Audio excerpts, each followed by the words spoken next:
morning, Canada. Welcome back to another episode of Question Period. Today's November 26th. Oh my God, 2024. What, man? Every time I do, I announce the date every morning, every single morning.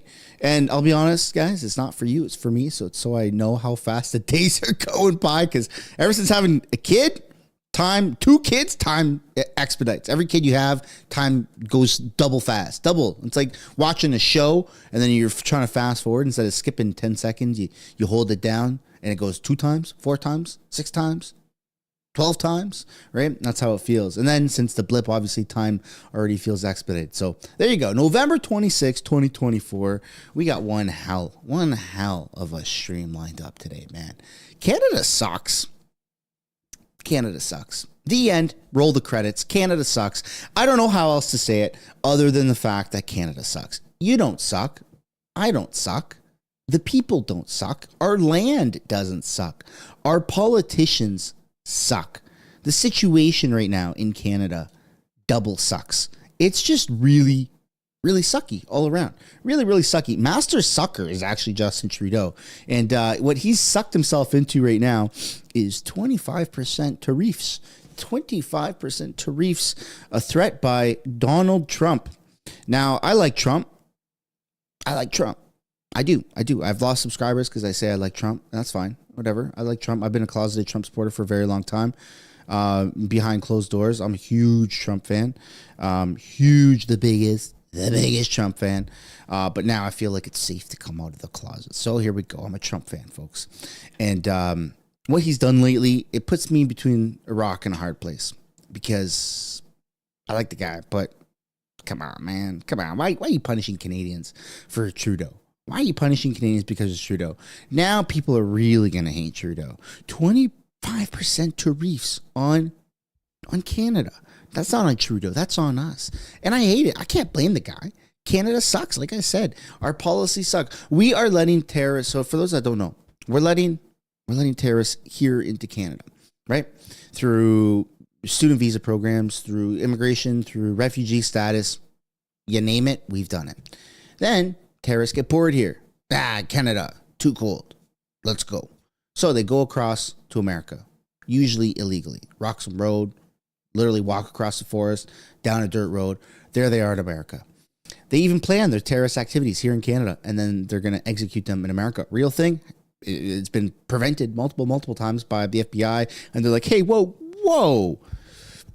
You guys have terrorists that are coming here to Canada? What the hell's wrong with you? So for that reason, among many reasons, but for that main reason, how our borders are not secure, how you got people from Canada fleeing to America, not good people, because there's a lot of not good people that come here into Canada, Donald Trump has put on 25% tariffs. Well, he's going to. There's 60 days. The countdown has begun. 60 days for this guy to unfuck the sucky situation that he's currently put us in. Now, I don't think he can do it. I don't think that Justin Trudeau is the person for the job. And our dollar sucks. Remember I started off by saying sucky. Sucky long time in Canada. Our dollar sucks. Everything in Canada sucks right now. Our dollar, what is it? $1.40. I just converted money with the bank today. $1.42 Canadian is $1 American or something like that. It's a horrible conversion. You add on the 25% tariffs and now people used to vacation, right? You got a lot of snowbirds in Canada. You got people that want to escape the winters, get out, and they got cabin fever. I get it. We've all either done it or theorized about it, or we know someone who's done it. You go to Hawaii, right? It's a beautiful place. Never been, not yet. Don't know if I'll go. Actually, because it's going to be super ultra expensive. People go to Florida. People go into Texas. People go to California, Oregon. People like to go to America for a variety of different reasons. A lot of it is, leisure. Just get out and go on a vacation. Go to America. Go to Disney World. We can't afford it no more. We're landlocked to Canada. We can't afford it. Now, yeah, sure. You got a job that flies you around. Awesome. Cool. That's great.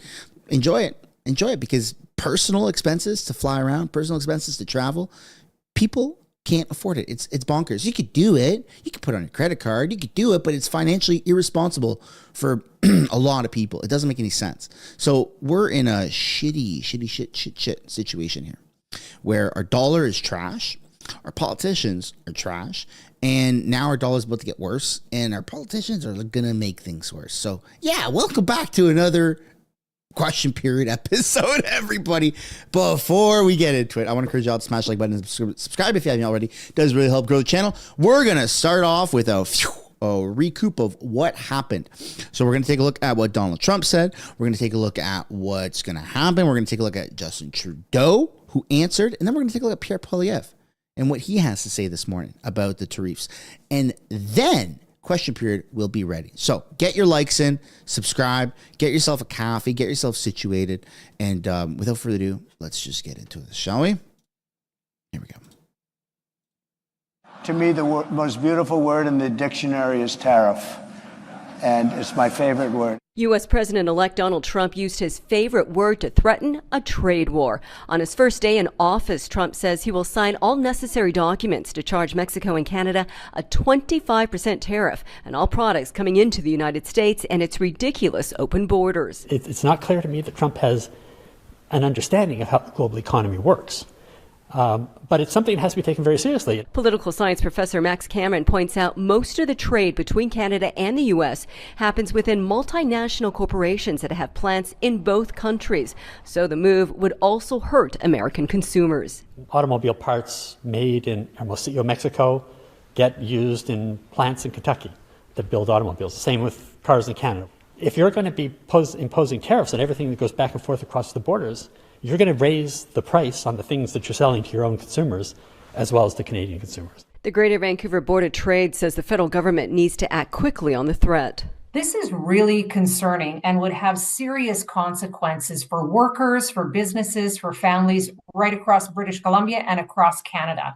You know, now is the time for the federal government to ensure we have a one Team Canada approach. Trump goes on to say this tariff will remain in effect until such times as drugs, in particular fentanyl, and all illegal aliens stop this invasion of our country. Premier David Eby tweeted, Trump's tariffs would hurt Canadians and Americans alike. Canadians must stand united and Ottawa must respond with strength. In response, Ottawa emphasized the close relationship between the two countries, pointing out last year 60% of U.S. crude oil imports originated from Canada. Grace Key, Global News. Canada is a power hitter. Canada has a lot that we provide for America, like a lot. In comparison to other countries, a tremendous amount, the most. And putting 25% tariffs on it, whether it's a blank statement, whether it's an empty threat, whether it's something that he's actually going to move forward with, even if it's going to hurt him. I mean, is Trump crazy enough to do that? Yeah, he is. And this is why I don't know. Well, I know for certain that Justin Trudeau, not the guy for this job. He needs to step down. He needs to get out of the way because he's going to ruin our economy just because they're going to get into a pissing contest. Trump does not like Trudeau, does not respect him. But you don't have to take my word on it. We got Vashi here to explain things a little bit more in depth. CTV's chief political correspondent, Vashi Kapilas. Vashi, good evening. It's great to see you. 25% threat. How big a shock is that number to see? It's huge. And I've been working the phones trying to figure out if people within the government and even in provincial governments are as startled as I think people like you and I are by the number itself. And for the most part, I think there is some shock. I think there had been some level of optimism that Canadian efforts thus far under the Team Canada umbrella would have resonated with people close enough to Trump that they would, there would be a greater understanding of the differences between Mexico and Canada in particular. And I think the value of Canadian exports to the U.S., and I'm in particular talking about oil, right? We supply so much of the U.S.'s own supply or intake of oil. So I think there had been a certain level of optimism that at the very worst, maybe there'd be a 10% tariff, but that energy exports from Canada would be exempt from that.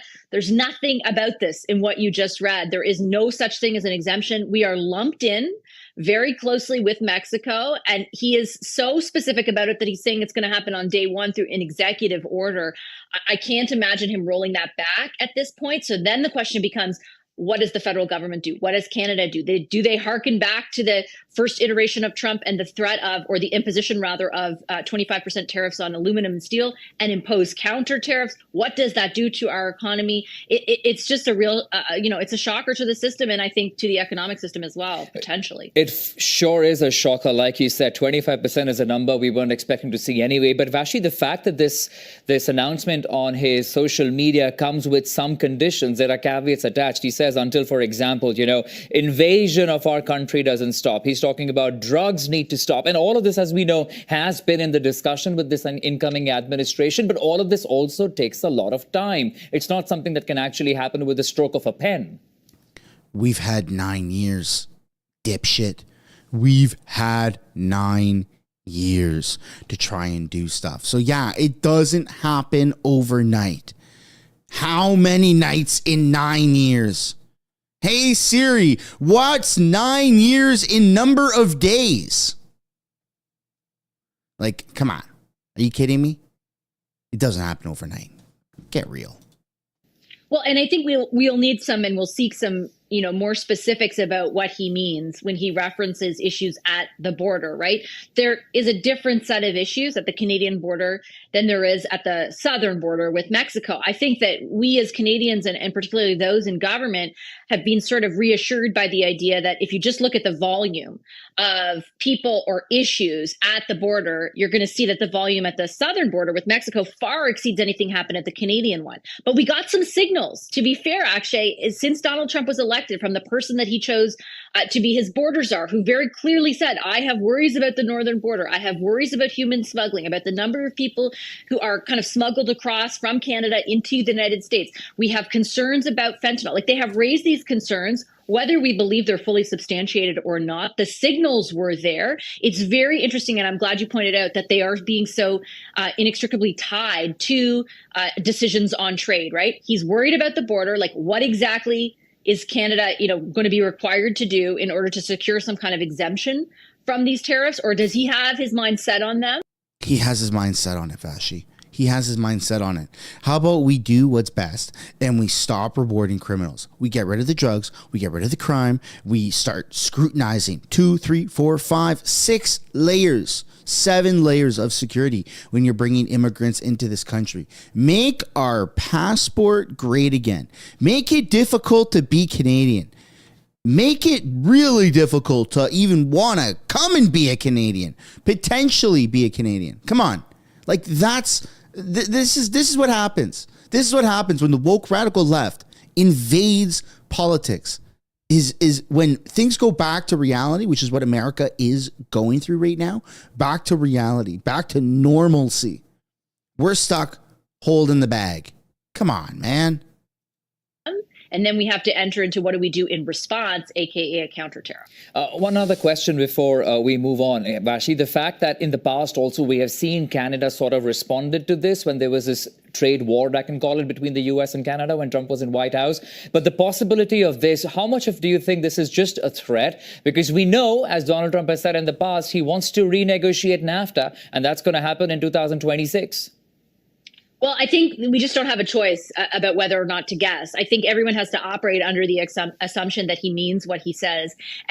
And more specifically, if it is just a threat related to NAFTA, it's coming pretty early, right? We are still a year and a half away from even the resumption of any kind of review or opening of the agreement, reopening of the agreement, as Donald Trump has signaled he wants to do. I'm sure everything is about positioning relative to that. But right now, the immediate threat is the application of this tariff. If I remember correctly, even when we thought it could be just a 10% tariff, the Canadian Chamber of Commerce's analysis showed a $30 billion hit to our economy. Wow. If you extrapolate that and expand, I mean, this is like a potentially crippling thing that will forever change the dynamic between the United States and Canada as far as our economic and trade relationship goes, if it goes ahead. So I'll be looking to see what's, like you said, what specifics does he mean at the border?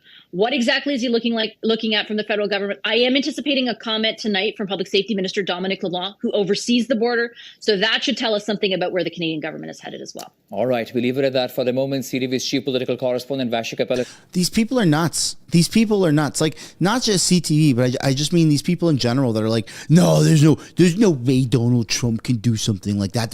He's got to go through a process. He's got to get it approved. He's got to do all these things. There's no way. Dude, that's not how the real world works. That's not how the real world works. You know those places that are like, hey, appointment only? You know what? I got a secret. Whether it's a doctor's office, whether it's a whatever, right? The places, you know what I'm talking about, outside of their storefront that say by appointment only. Okay, I'm painting a picture here. Imagine you show up there. These people are like, well, it's appointment only. I guess I got to call in advance and book an email and wait 6 months and do all that stuff. Or you could just knock until somebody answers and say, hey, I have a quick question. I'm not going to wait 6 months. Here it is. And then you get an answer, not by appointment only, right? These people are delusional. They think that there's only one way to get shit done. Welcome to reality. When you have a strong leader, when you have somebody, whether it's Trump in this instance, or, I mean, hopefully Canada can also have strong leadership. I'd like to think that Pierre Poilievre is the guy for that. Would Pierre be a good match against Trump? He certainly won't be worse than Justin Trudeau. I'll put it at that, right? I'm going to leave it there. But I think that we are really screwed. We are really screwed if Trudeau actually starts negotiations with Trump. Really screwed. Don't take my word on it. Take Justin Trudeau's word on it. Let's take a look at what them has to say. Bonjour tout le monde. I had a good call with Donald Trump last night again. We obviously talked about laying out the facts, talking about how the intense and effective connections between our two countries flow back and forth. We talked about some of the challenges that we can work on together. It was a good call. This is something that we can do. Laying out the facts, moving forward in constructive ways. This is a relationship that we know takes a certain amount of working on, and that's what we'll do. One of the really important things is that we be all pulling together on this. The Team Canada approach is what works. That's where, putting aside partisanship, that's where I reached out immediately to Doug Ford to agree with him that we would have a First Ministers meeting this week to talk about the United States, talked with François Legault and some other premiers as well. There's work to do, but we know how to do it. J'ai eu un bon appel. You don't know how to do it. You don't know how to do it. You know how easy it is for Trump to put in these tariffs? He signs an executive order, and that's it. He signs a piece of paper, and then Canada is imposed with 25% tariffs. Yeah, it's going to cause harm to the American economy a little bit, but that's something he's willing to do to prove a point. Call the bluff, see what happens. Any strong leader is able to pull that off. Justin Trudeau is not a strong leader. He is actually likely going to try and call Donald Trump's bluff. Well, hold on. We need a little bit more time. You think Trump is going to turn around and say, okay, Justin, you can have more time. It's okay, sweetie. Just tap him on the head. It's okay. We like Canada. We love Canada. We have a great relationship with Canada. We'll give you more time. You think Trump is going to do that, or he's going to say, you know what? Mexico gets 25% tariffs. You get 31% because fuck you, buddy. That's exactly how that's going to play out. My goodness. We need an election ASAP. Like, seriously, we need an election right now. Yesterday, tomorrow, today, right now. Here's what Pierre Poilievre has to say about the entire situation. Responsible for $1.2 trillion of our trade. We trade almost twice as much with the Americans as we trade with the rest of the world combined. Trade with the U.S. is 40% of our economy. President Trump yesterday made an unjustified threat of a 25% tariff on our already weak and shrinking economy. Justin Trudeau and Chrystia Freeland were surprised. Amazingly, everyone else knew something like this could be coming because President Trump had been talking about it for years on the campaign trail. Yet 20 days ago, Chrystia Freeland said, don't worry, Canada will be fine. Apparently, neither she nor Justin Trudeau were following what the incoming president was saying. And now, we must take account and we must be honest with our unprecedented weakness. After 9 years of Prime Minister Trudeau, our GDP is smaller than it was when he took off, per capita is smaller than it was when he took office. In fact, our per capita GDP has dropped more than any other G7 country since the year before COVID. We have the most indebted households. We've had the worst housing inflation. A quarter of our people are in poverty. 2 million people line up in food banks. Food prices have risen 37% faster in Canada than in the United States of America. Our economy is teetering on the brink of collapse. And now we face this renewed threat. We need a plan to put Canada first on the economy and on security. So, to start with, on the economy, I'm calling on Prime Minister Trudeau to put partisanship aside and in the spirit of Team Canada to accept that he cannot go ahead with quadrupling the carbon tax to 61 cents a litre. This was an irresponsible policy to begin with, but combining this kind of crippling energy tax increase with potential tariffs from Donald Trump would push our economy into a nightmare and a tailspin. So let's put partisanship aside and axe the tax. Second, the Prime Minister has to put aside partisanship and, in the spirit of Team Canada, cancel his energy cap, which would see Alberta and Saskatchewan produce 35% less energy at a time when we need those jobs. It is our biggest industry and our biggest export. The incoming American president says he wants to cut gas prices in half. Well, the only way to do it will be to import more clean Canadian energy, so the Prime Minister has to stop this assault on our biggest industry. Next, he has to cancel all tax increases on work, investment, and making stuff in Canada. Finally, he needs to renew and restart the commitment to end the softwood lumber tariffs and the Buy America policies, just like Stephen Harper was successful in doing, even though Justin Trudeau has not been able to do that under 3 presidents and 9 years. On security, about a week ago, Justin Trudeau admitted that he broke our immigration system, and that brings new challenges. His own published documents show there are 4.9 million people here temporarily that are supposed to leave by December 31st of next year, 13 months from now. 4.9 million people. We asked what the plan was to track their departures, and yesterday his immigration minister said, we're just going to take people at their word. No way. And 2 ISIS. Did that really happen? No way. Like, I have a hard time. My brain is like reprogramming. I'm short wired every day. I'm like, no, that didn't happen. No, that can't be true. Look, I'm a product of de-establishment. I'm a product of the government, right? I grew up in, just like a lot of people, in kind of a left-leaning, more liberal household. Now, liberal 20 years ago, 30 years ago does not mean liberal now, right? But still liberal. Joined the military. Yes, sir. Yes, ma'am. All that stuff, right? And that was my early adulthood, right? Yes, sir. Yes, ma'am. To everything, right? Don't question stuff. You're just told what to do. It's a simple life. It's great. You're going to get to travel and see the world. Awesome. I don't have to think about what I wear. I just go and I do my job. I'm told what to do. And then as I, expand my career, there's a little bit of things I think about. And then, it's like, okay, that's not what I want to do anymore. So I got short wired. And now I'm here and I'm like, man, there's no way. There's no way Canada is this mental. Still, 428,000 subscribers on MSB talking shit about Trudeau. And I still question, is this how ridiculous Canada is? 120 some subscribers on House of Canada.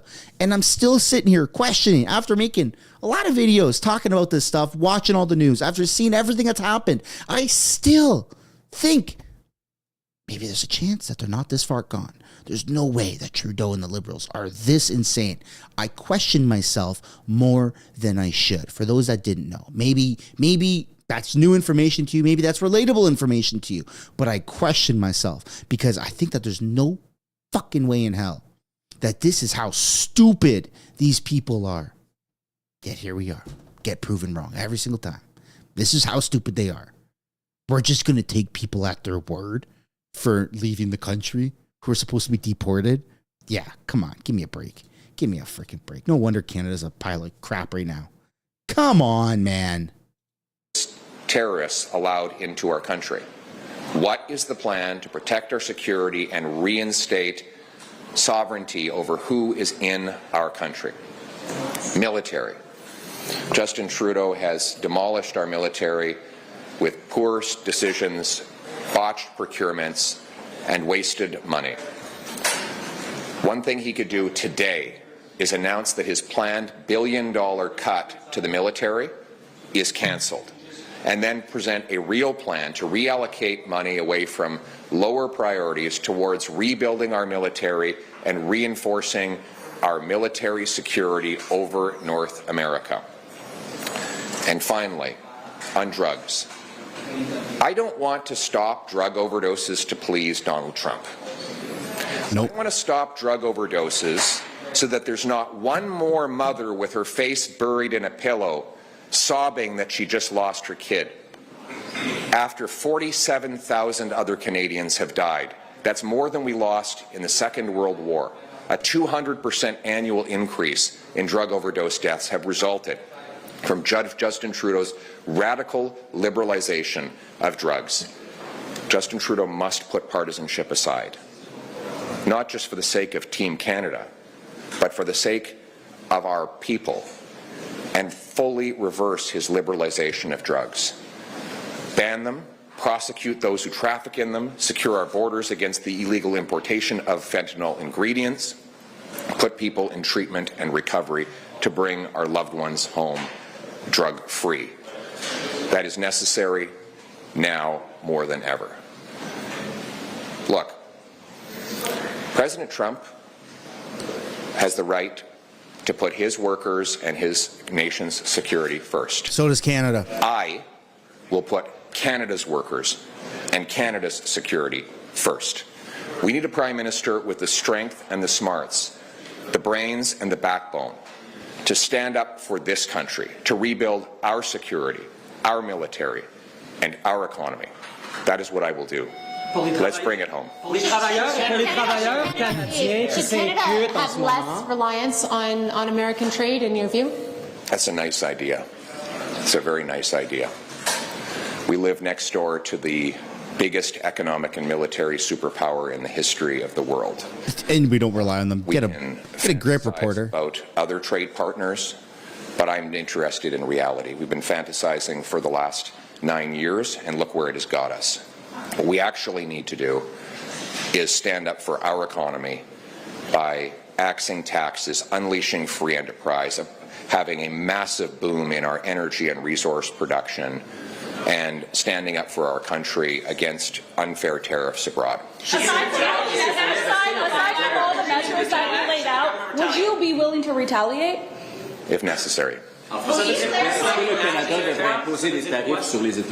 nécessaire. You're asking the Prime Minister to put aside his partisanship. Will you put aside yours and join the government in a Team Canada approach?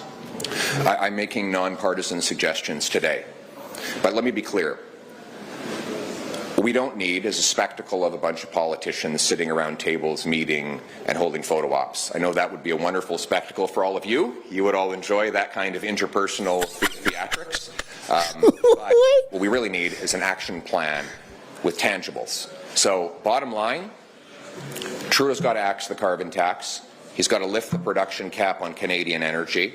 He's got to rebuild our military and secure our borders. That is a real plan to protect our economy and our security and put Canada first, and that's more important than photo ops and meetings between politicians. What do you think about the idea of Canada striking a separate bilateral agreement with the U.S., separate from Mexico? Do you endorse that idea? Canada first. Let's put it this way. One, I only care about Canada. Two, I love this guy more than I ever did for what he just said in the past 10 seconds. Canada first. And then what did he say? One, I love Canada first. That's it. That's it. You got my vote right there, buddy. You got my vote. That's it. That is phenomenal. I've never heard Justin Trudeau say any of that shit. Canada first? Are you kidding me? Take my vote. Take my money. Take everything. Let's go. You want to lead this country and you actually not only say, but you believe Canada first? In you we shall trust. How about that? Plain and simple. Simple. I'm a simple guy. I'm a simple guy. I'm a simple voter. The simplest. Canada first? Take it. Take my vote. Take the platform too. I'll be pro Pierre even more than I ever have. I'll be pro Pierre Poilievre more than I ever have if he keeps saying stuff like that. Canada first, you got it, buddy. You got it. I understand. I understand the mission. I want to put our country first. 2, America is responsible for over 60% of our trade. We trade more with the U.S. than we do with the rest of the world combined.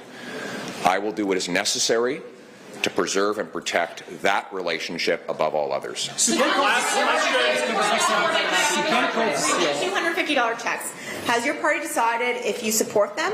And can you also respond to the demands from the Bloc and NDP to expand it even further? So, first of all, we will make our final decision and formalize it tomorrow at our caucus meeting, as always. But with our GDP collapsing, with $500 billion pouring out of our country, and with Canadians lined up at food banks, our priority is not to save you 10 cents on a bag of potato chips right before quadrupling the carbon tax on your heat, housing, gas, and groceries. What we need is a real common sense plan to slash bureaucracy and waste in order to bring down taxes, inflation, and interest rates. And we will answer. We also know that on the checks, Justin Trudeau has said, when he was asked about checks not long ago, he said, if you give out checks, you drive up inflation by exactly the same amount. If you have an economy with 10 apples and $10, it's $1 an apple. If you double the number of dollars in the economy to 20 and you still only have 10 apples, well, now it's $2 an apple. You're not actually increasing purchasing power by printing money, borrowing cash, and sending out checks. What that has done after 9 years of Trudeau has given us the worst inflation in 40 years, the worst housing price inflation in the G7. We have people living in poverty. They can't find homes. We need a real common sense plan to permanently axe the carbon tax, axe the sales tax on new homes so that Canadians can earn a powerful paycheck that buys affordable food, gas, and homes in safe neighborhoods. Nous avons besoin d'un vrai plan pour couper les taxes et impôts et permettre les gens de gagner des plus grands chèques de paie. Yeah, the last little bit there is in French. Dude, you got my vote. That is incredible. Canada first. I'm a simple guy. I've got simple terms. You want to run this country, you have to not only say Canada first, but you gotta be able to believe it. And right now, I think that he believes it, and I'm pro that. We at a time right now where Donald Trump is, potentially going to be the cause for putting Canada into a quite literal recession. We need some Canada first mentality. Absolutely. All right, now before we switch over to question period, I've got some breaking news. I got some breaking news. You guys ready for this? Look at this, folks. Look at this. Randy Bobandy has been caught red-handed, actually.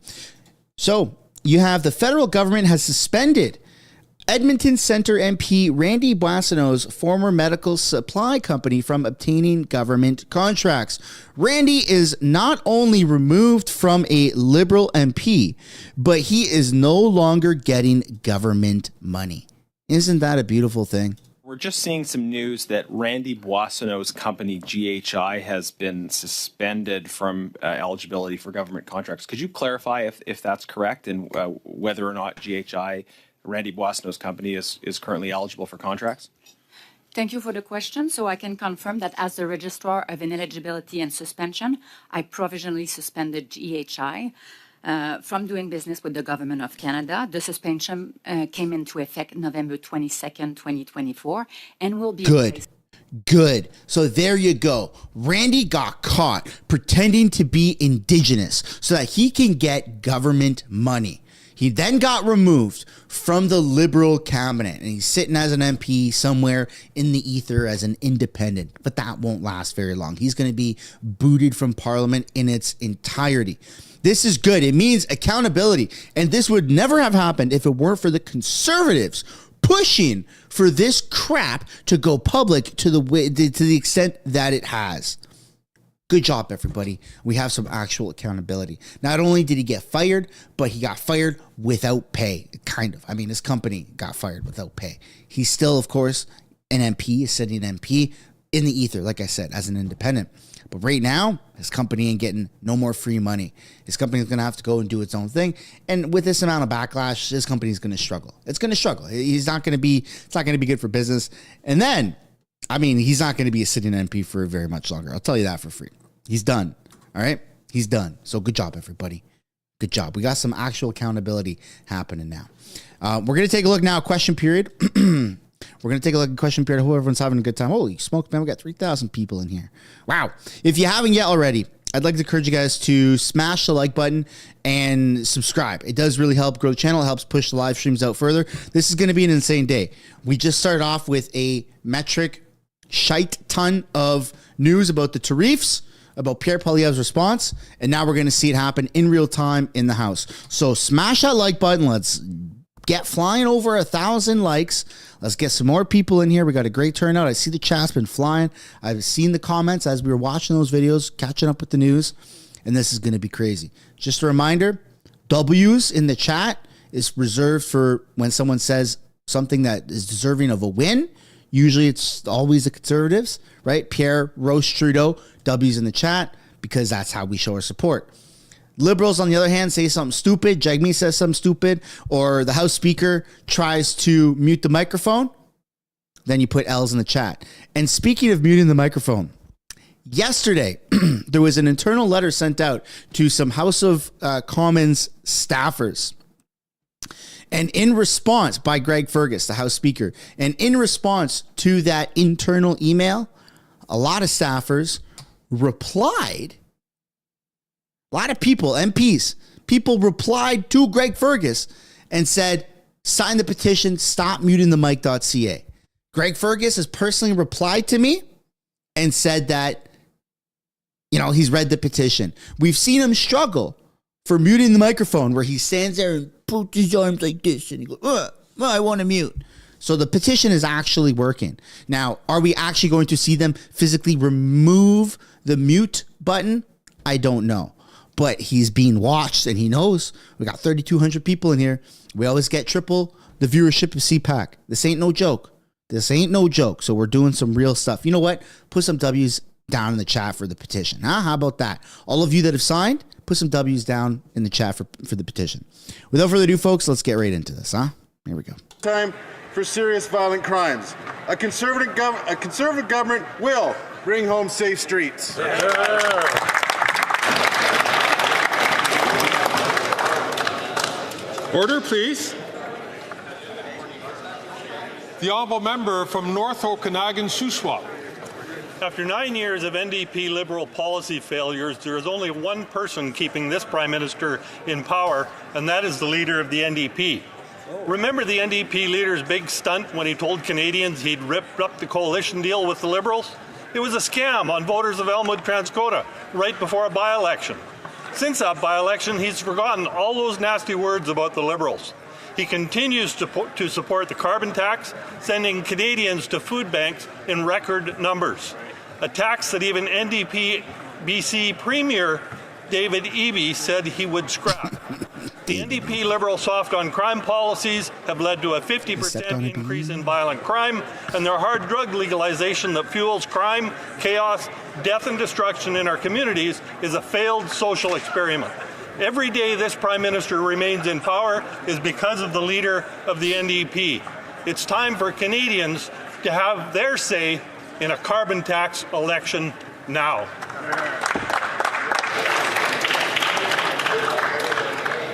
Order, please. The honourable member for Richmond Hill. Mr. Speaker, the holidays are a time for joy, for family and friends, and for giving back. For far too many Canadians, the rising cost of living adds a stress to this special season. We know that the government can't set prices at the checkout, but we can help put more money back in the Canadians' pocket.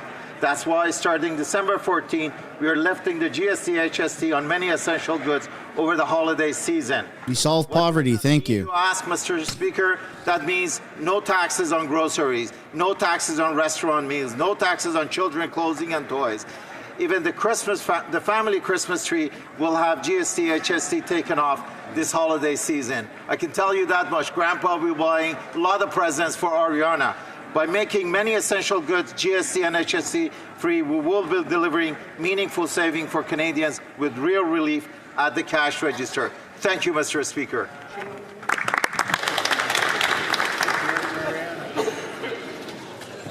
The honourable member from Nunavut. Inuit are strong. Inuit are still here. Inuit will thrive. James Partridge, Felix Shapa Takaugak, Trey Angusadluk, Solomon Uyagasuk are a few Nunavummiut who have been either hospitalized or died while at the hands of the law enforcement. I thank their families for sharing some of their stories with me. I grieve with those who lost their loved ones. I share their demands for justice for their loved ones. We must keep their names alive until there is justice for them. Despite the efforts of colonial and genocidal policies, Inuit are strong, Inuit are still here, Inuit will thrive. Inuit sangiyumarit, Inuit tavavusuri, Inuit inusikatyangnyarivot.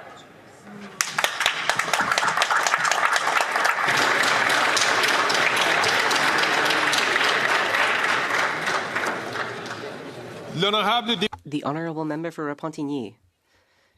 This year, Canada is still 62nd out of 67 countries in terms of environmental performance. 62nd place. That is shameful. While Canada fails time and time again on the world stage, we hear nothing but silence from the Conservatives. Is the failure of COP29 symptomatic of Canada's failure to fight climate change? I think the answer is yes. Here and in Baku, discussions lead only to subpar compromises and vague promises. No bold action is being taken to limit warming to 1.5 degrees Celsius. Why not? Having taken part in a number of COP summits since the Paris Agreement, I have witnessed an increased presence from oil producers who seem to think their interests are more important than those of the planet. Their involvement casts doubt on the integrity and effectiveness of these worldwide summits. Having said that, I remain optimistic because not everyone lets themselves be silently swindled by oil producers.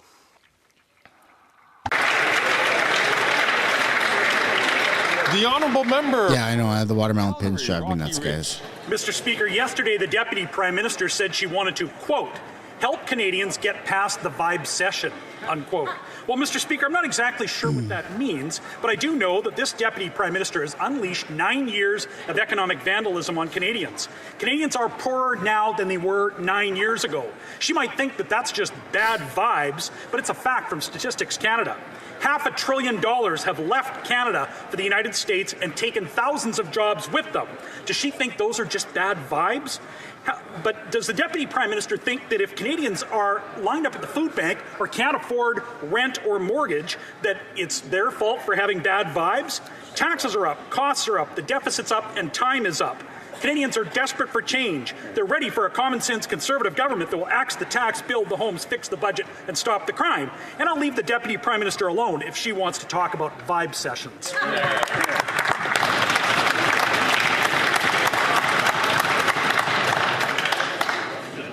The honourable member for Mississauga Lakeshore. Mr. Speaker, Conservatives pretend that they want to lower taxes, but when push comes to shove, they vote against it. Starting December 14th, many items will be tax-free, and Canadians will be able to keep more of their money in their pockets. But not if the Grinch in the Conservative bench has his way. Right. With Christmas around the corner, many people are looking forward to the spirit of giving. And we're hoping more families will have the opportunity to celebrate. What a stupid thing to say. Members, don't be humbugs. Let's pass this tax cut. And folks, let's help everyone enjoy a very Merry Christmas. Bravo.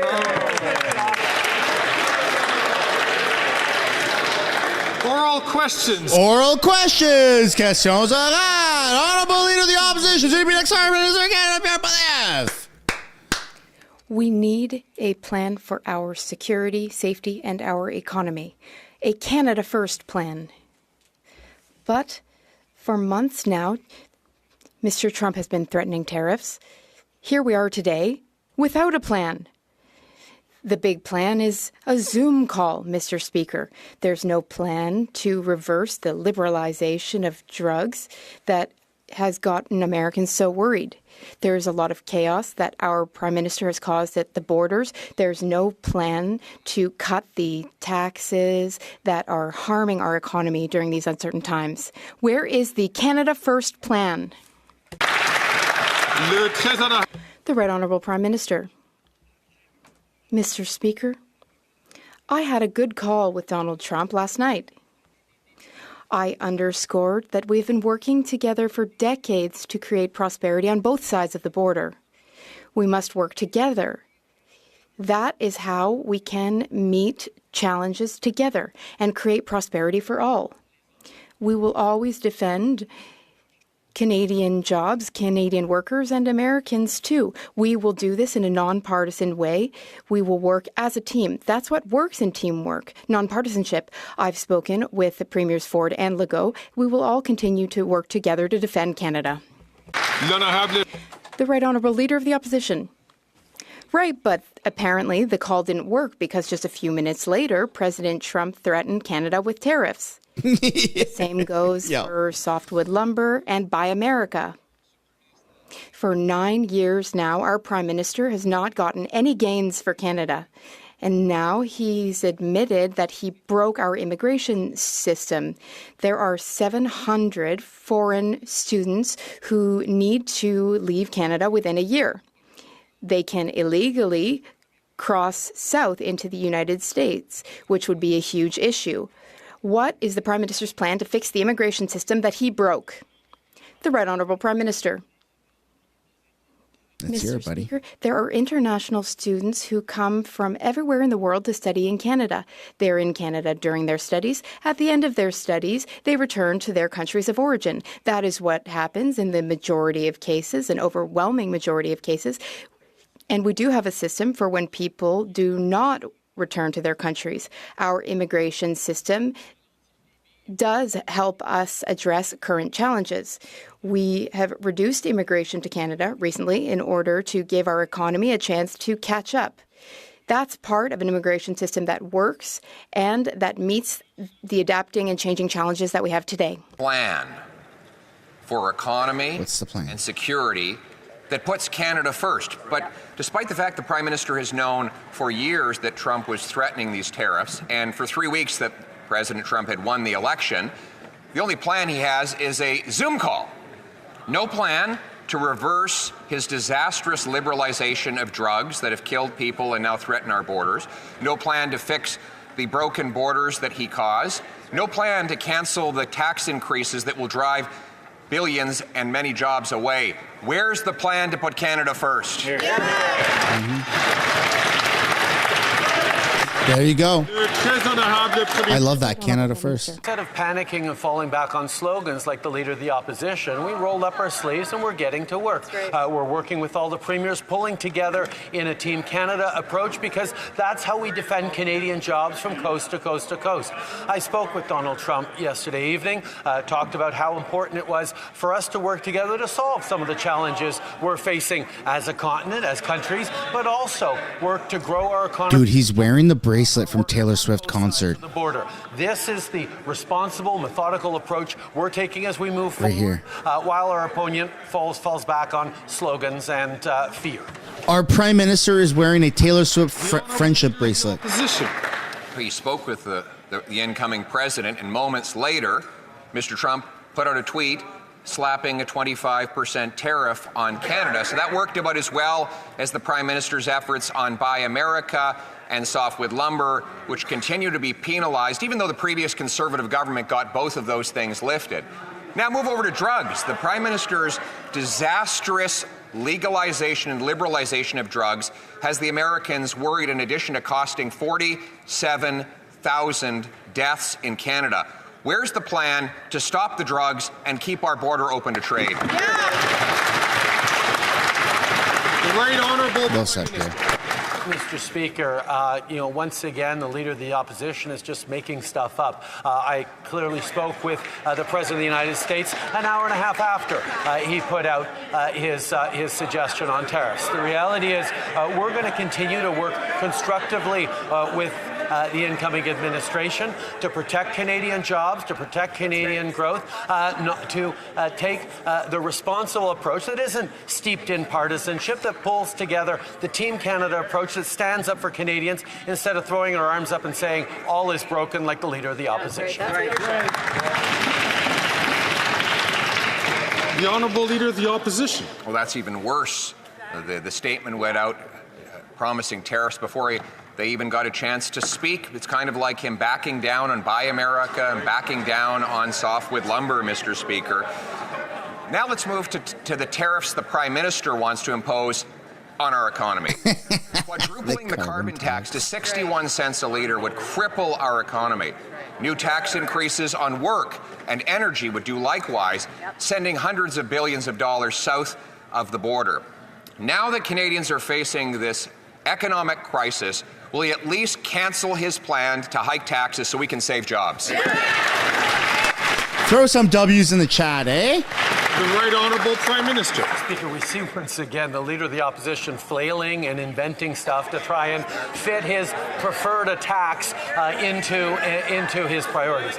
The reality is we're going to continue to work constructively with the incoming administration to do what Canada and the U.S. have always done, create prosperity together, protect jobs on both sides of the border as we grow the economy. When it comes to drugs, Mr. Speaker, we've taken serious steps on that and we'll continue to. If the Leader of the Opposition is suggesting he wants to recriminalize marijuana, let him just say that. That's right. What? No one's suggesting that. Order! Look at him. Look at him. Look at him. He wants to mute the microphone. You're asking your caucus if that's right? Order. Here we go, French frogs. The Honourable Member for Belleuil-Chambly. Mr. Speaker, over the past few days and hours, we have received signals that we are about to go through some significant insecurity, and we will experience that in Parliament too. There's protectionism, there is rather strong diatribe, strong choice of words. Now is the time to unite people, to make people feel safe, especially economically. We should support the most fragile and the most vulnerable in our society. The Prime Minister, is he willing to reconsider his rebate plan so that seniors can feel that they are economically and financially secure? The Right Honourable Prime Minister. Mr. Speaker, Canadians are struggling to make ends meet. We're aware of that. That's why we're offering a tax break to everyone for the next few months on groceries, on clothing. That's it, though. That's all you get, right? It's 2 months, 60 days. That Canadians buy regularly. We're also looking into ways to acknowledge that workers in this country have carried a heavy burden the past few years. They have protected our economy. We want to protect the economy. We want to protect them and their loved ones. We want to acknowledge the hard work of hardworking Canadians. Okay, a reminder to smash the like button and subscribe if you haven't yet. Mr. Speaker, before today's workers, other workers came before them. Workers who worked all their lives, who paid taxes all their lives, and who have no other option. The government is giving checks to people who don't need them, and the government is not giving checks to those who need them the most.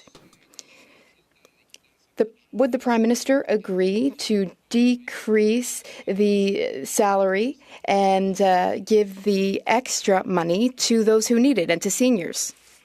The Right Honourable Prime Minister.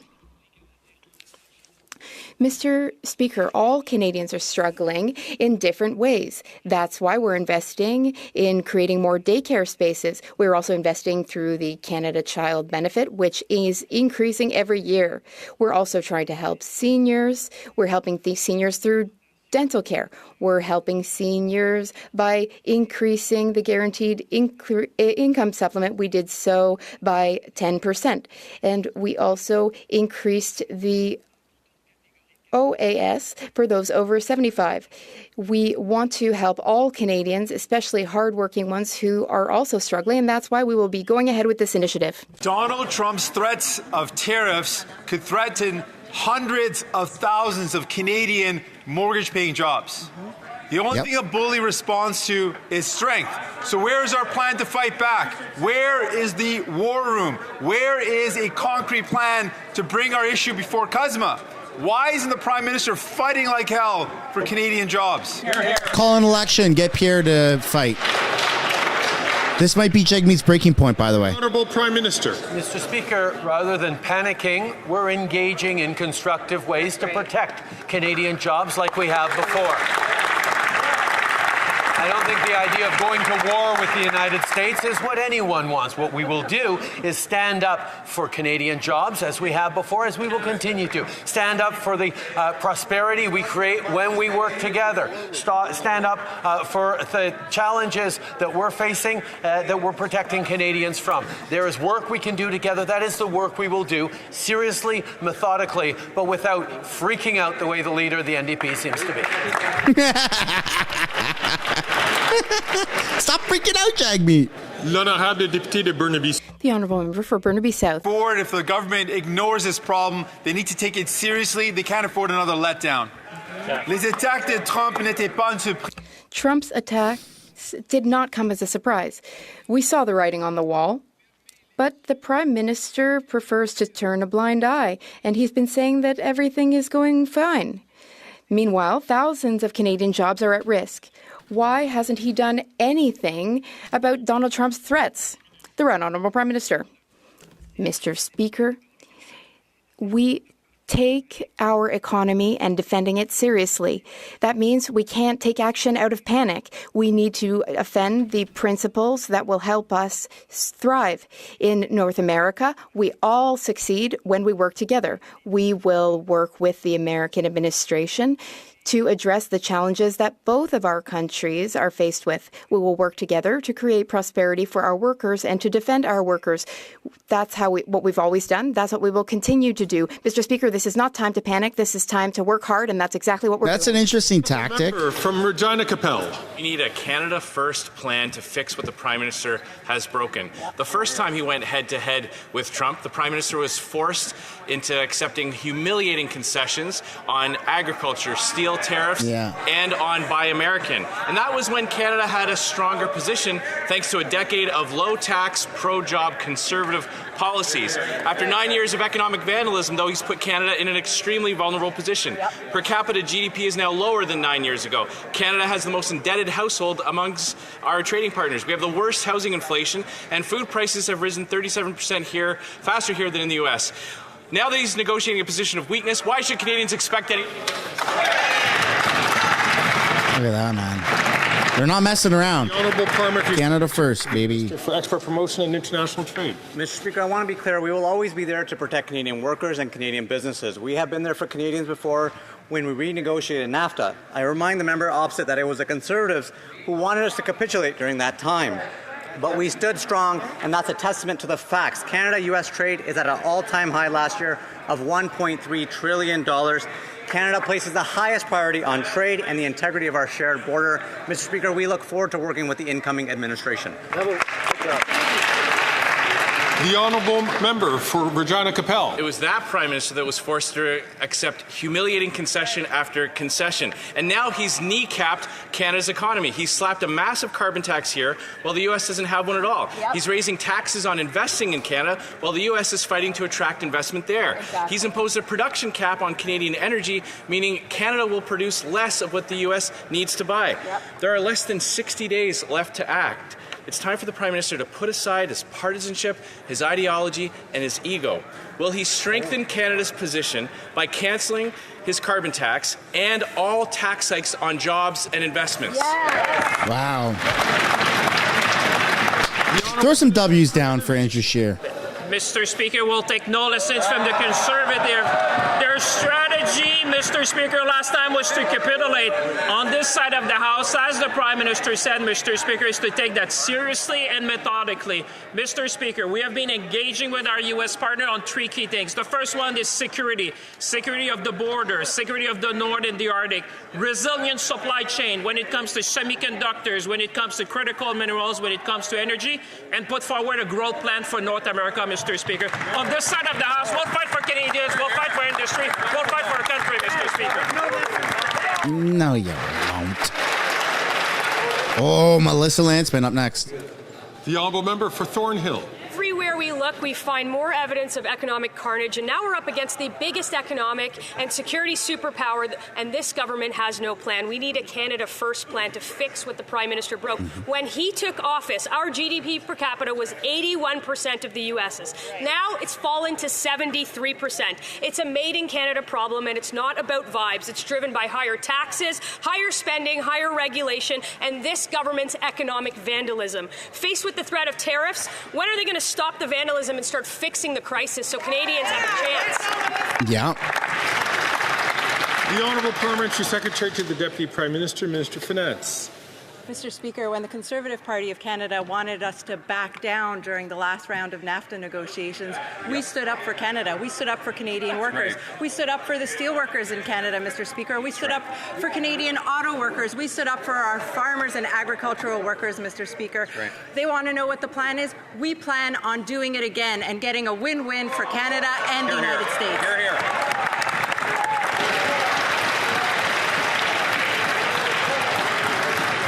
The honourable member for Thornhill. Mr. Speaker, they backed down themselves last time, and Canada has become poorer since then than Alabama. That's not a record that anybody should be proud of.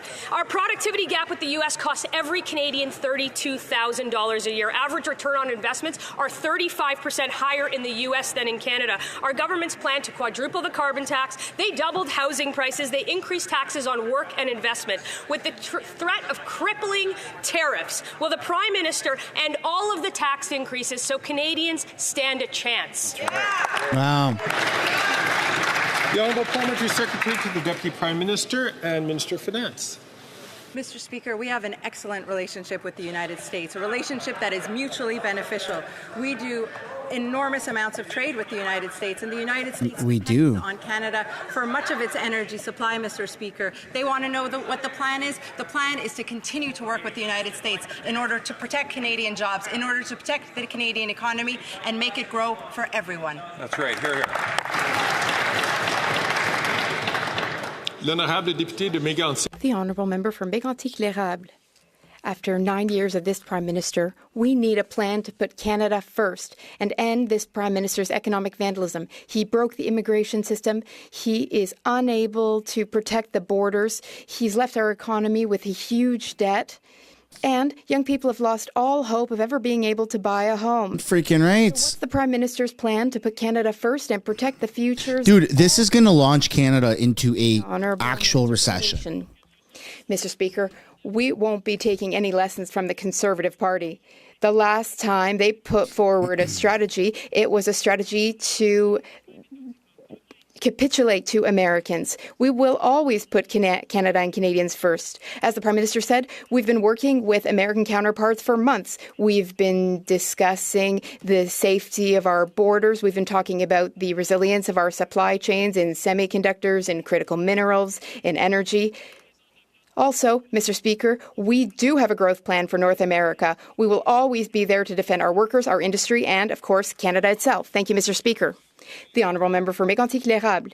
Well, what we do know, Mr. Speaker, is that after 9 years, this Prime Minister has thoroughly failed and constantly failed. What is his plan to put Canada first? He's failed with our border. He's failed softwood lumber. He has created chaos in our immigration system. He's botched things with our passports. Here's the real question.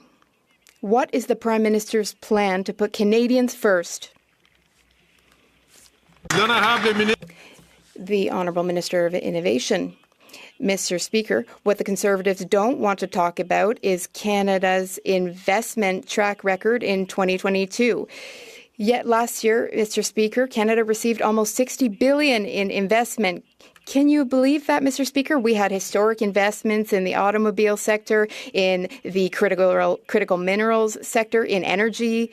Mr. Speaker, Canada has become the strategic partner of choice in a no-carbon economy, and Canada will also be a leader in artificial intelligence and nuclear energy.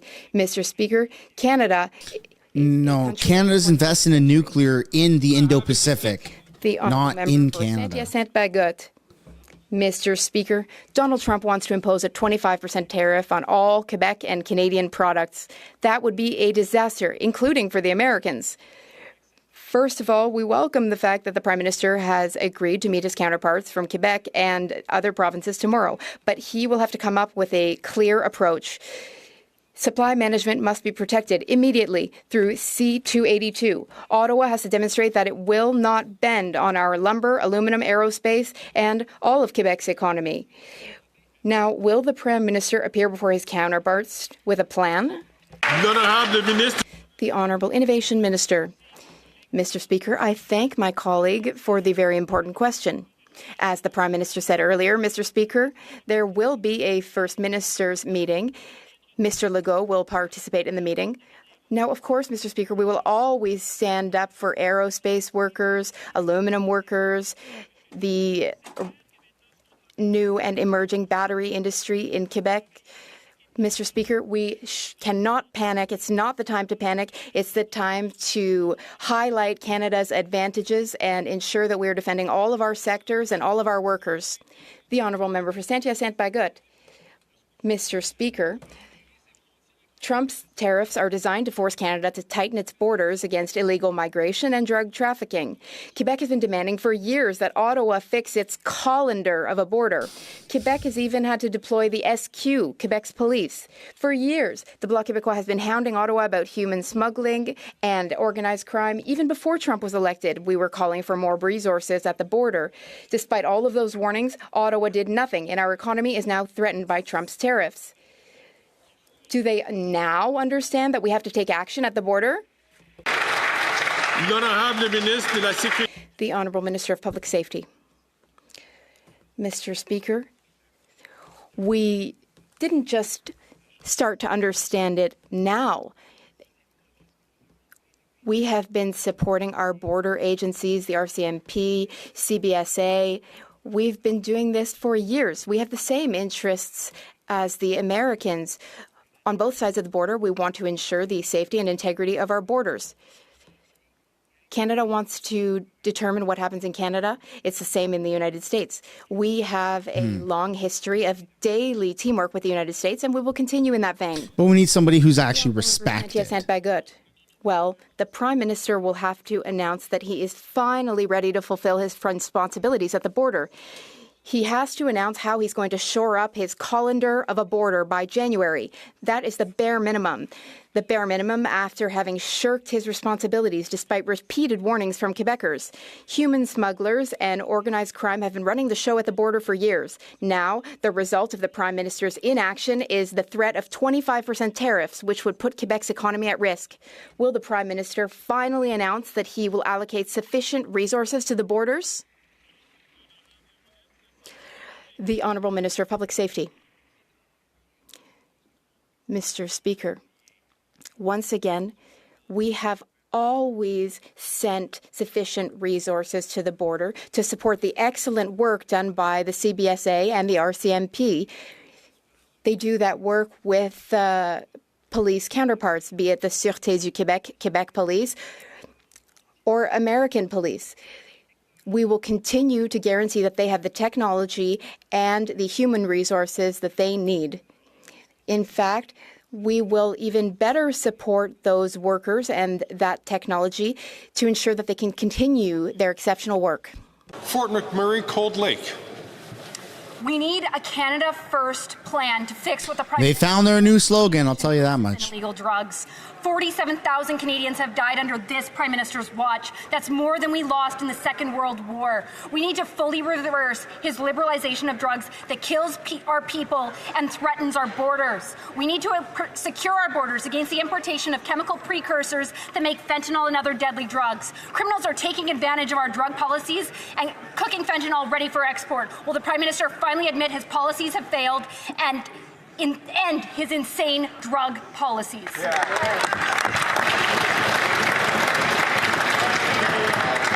The Honourable Minister for Mental Health and Addictions. Mr. Speaker, every life lost due to the illicit toxic drug supply in this country is a tragedy for families and for communities. Mr. Speaker, on this side of the House, we've invested over $1 billion in treatment, prevention, harm reduction to save lives. We've worked with our U.S. counterparts on precursors, and we will continue to do the work to save lives based on evidence, based on health care, and based on protecting those who need help the most. We will not look away, Mr. Speaker. We are here to protect those who need our help. The Honourable Member for Fort McMurray, Cold Lake. That's not a plan. We need a Canada First plan to fix what the Prime Minister broke on the addiction crisis and illegal drugs. There's been a 200% annual increase in drug deaths under his watch. We need to fully reverse his liberalization of drugs, ban the drugs, prosecute every trafficker, secure our borders against drugs and chemical precursors that are making fentanyl and other deadly drugs. We need treatment and recovery so we can bring our loved ones home drug-free. Will the Prime Minister finally act in the interest of Canadians and fully reverse course on his radical liberalization of drugs? Here, here. Don't do it for Trump, man. Do it because we just need to make Canada better. Mr. Speaker, on this side of the House, we will lead with compassion, we will lead with health care, and we will lead with evidence. Mr. Speaker, since 2015, we have been investing in the treatments and the pathway that means the most to those whose lives we need to save. On that side of the House, Mr. Speaker, they cut the drug treatment fund by 2/3. When they cut the CBSA, they cut the drug checking laboratories. They don't protect Canadians, they don't address the illicit drug supply, and they don't understand that people need health care and help, and they need our compassion. Shame on them, Mr. Speaker.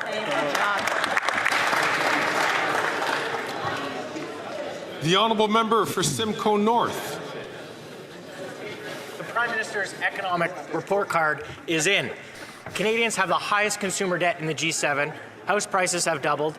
Per capita income is lower today than it was 10 years ago, and the average Canadian makes $30,000 less than their American counterpart, all as a result of this Prime Minister's economic vandalism. And in the face of economic uncertainty and global trade imbalances, this Prime Minister's plan is to increase taxes on job creators, entrepreneurs, and farmers. Will he enact a Canada First plan and stop these tax increases to keep our jobs and investment at home? The Honourable Parliamentary Secretary to the Deputy Prime Minister and Minister of Finance. Maybe that Conservative member missed the memo. We're actually taking federal taxes off, Mr. Speaker. We're taking the GST off of everyday goods in order to help Canadians. We are wondering on this side of the House how the Conservatives could be against a tax break for Canadians. This will put more money back in their pockets, Mr. Speaker, right around the holidays when they need it most. Mr. Speaker, this policy is good for Canadians. It's good for the economy. It's just bad for Conservatives.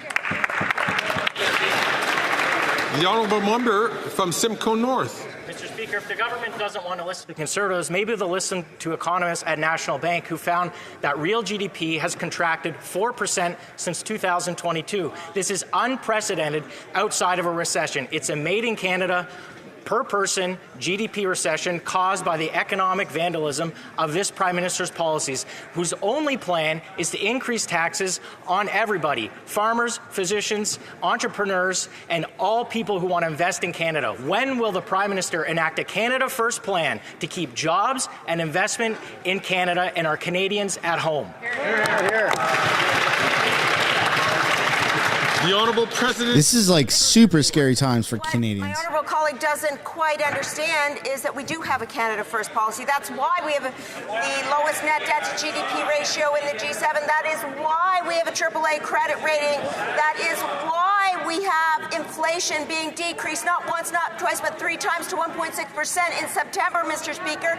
And at the same time, we have supports for Canadian, for example, the tax holiday and supports for 18 million workers come this spring, Mr. Speaker. On this side of the House, we have the balance right, and we have a Canada First policy for Canadians. God, her voice, man.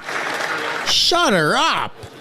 The Honourable Member for Edmonton Strathcona. Once again, the Liberals have failed Canadians that need help most. People living with disabilities, students, and seniors have been abandoned by the Liberals' rebate program. My constituents are rightly furious. And Mr. Speaker, I can tell you that the students, the seniors, and the people living with disabilities in Edmonton Strathcona are not feeling the vibe right now. They are really, really struggling. And of course, the Conservatives would do nothing but cut these programs for Canadians. Will the minister fix this program and get help for those who need it the most? Hear, hear.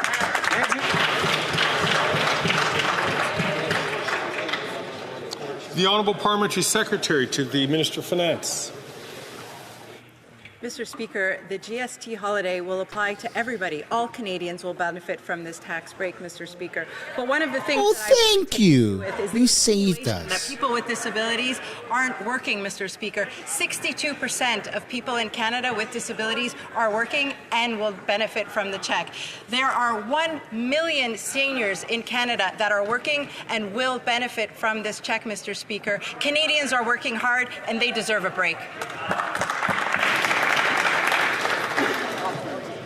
The Honourable Member for Courtenay Alberni. That's not all Canadians, Mr. Speaker. Seniors and students in Courtenay Alberni are being left high and dry with the high cost of living. They're living on tight budgets and deserve a helping hand. Instead of helping, the Liberals decided to exclude seniors and students from their $250 rebate. They're letting people down again. Conservatives, they only want tax breaks for their rich CEO donors and big corporations who gouge Canadians at the grocery till. Will the Liberals fix their mistake and ensure seniors, persons with disabilities, and students get the rebate? Yes. The Honourable Parliamentary Secretary to the Deputy Prime Minister and Minister of Finance. Again, Mr. Speaker, I take issue with the insinuation that persons with disabilities don't work in this country. 62% of persons with disabilities will benefit from this rebate because they are working hard. What about the rest? 1 million seniors right across Canada are working and will benefit from this check, Mr. Speaker. And all Canadians, without exception, are going to benefit from the tax holiday that we just announced. We're there for Canadians and will always be there to have their back. What the hell is wrong with you? What about all the others? The Honourable Member for Kitchener-Conestoga. Mr. Speaker, the Conservatives spend their time amplifying anger and fanning the flames of division without offering specific solutions. In contrast, last week our government announced measures to support Canadians during the holiday season and into the new year. Could the President of the Treasury Board provide more details about our plan to help Canadians save money this holiday season and beyond?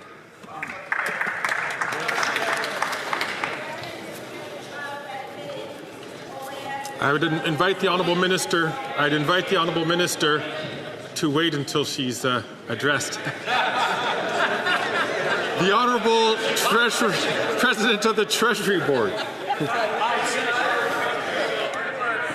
Mr. Speaker, whether it is $10 a day childcare, increases to GIS and OAS, or the Canada Child Benefit, on this side of the House, we are always there to support Canadians. For example, with last week's announcement of a tax holiday on essential goods, clothing, diaper, food, Mr. Speaker, as well as cash back for 18 million. Shut the hell up. Cut the tax forever. While the Conservatives play partisan games, what we have to say is we have no idea whether their members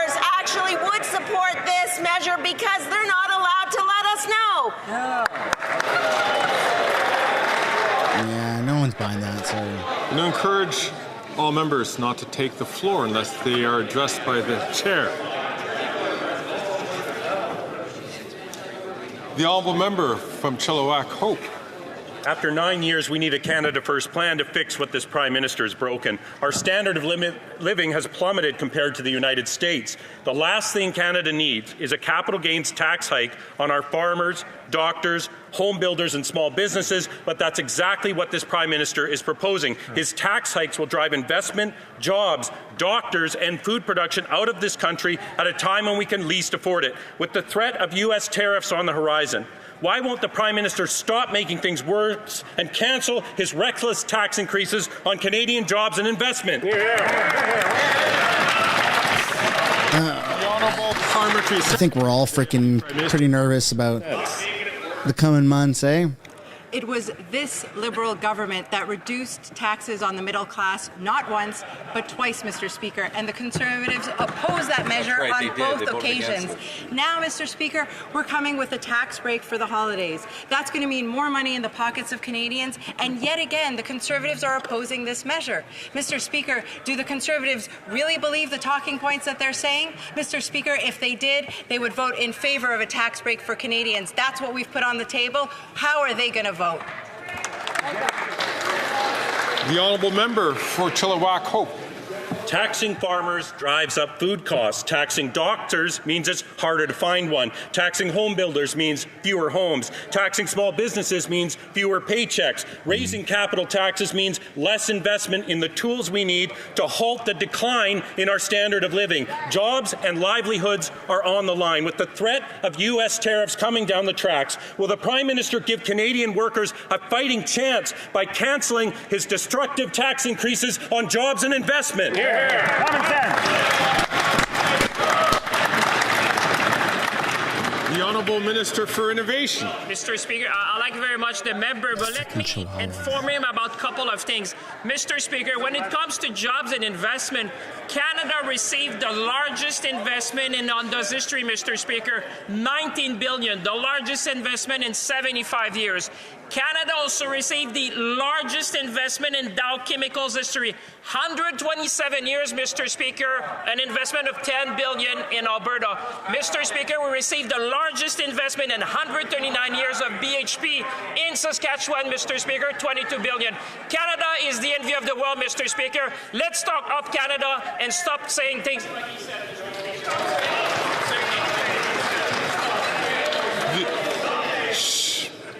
The honourable member for Oxford. Mr. Speaker, we have learned from this government's own immigration documents that nearly 5 million people, 5 million people will have their temporary visas expire next year. The Minister of Immigration was asked for his plan in committee yesterday, but he had no plan. Can the Prime Minister correct his minister and tell us his plan to enforce and ensure that the nearly 5 million people that leave Canada when their visas expire next year?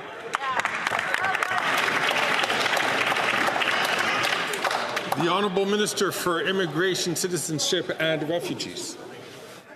Let's examine the latest round of hysteria from the Leader of the Opposition, Mr. Speaker. We're talking about 4.9 million documents that apply, sometimes many to one person. These are tourists. These are people, the vast majority of whom leave the country, including artists that come to this country, including Bruce Springsteen and others. Meanwhile, when people's visas expire, Mr. Speaker, they are expected to leave. If they are not, they will be removed at the same time the Leader of the Opposition is walking around with the member of Edmonton Millwoods promising not to deport people.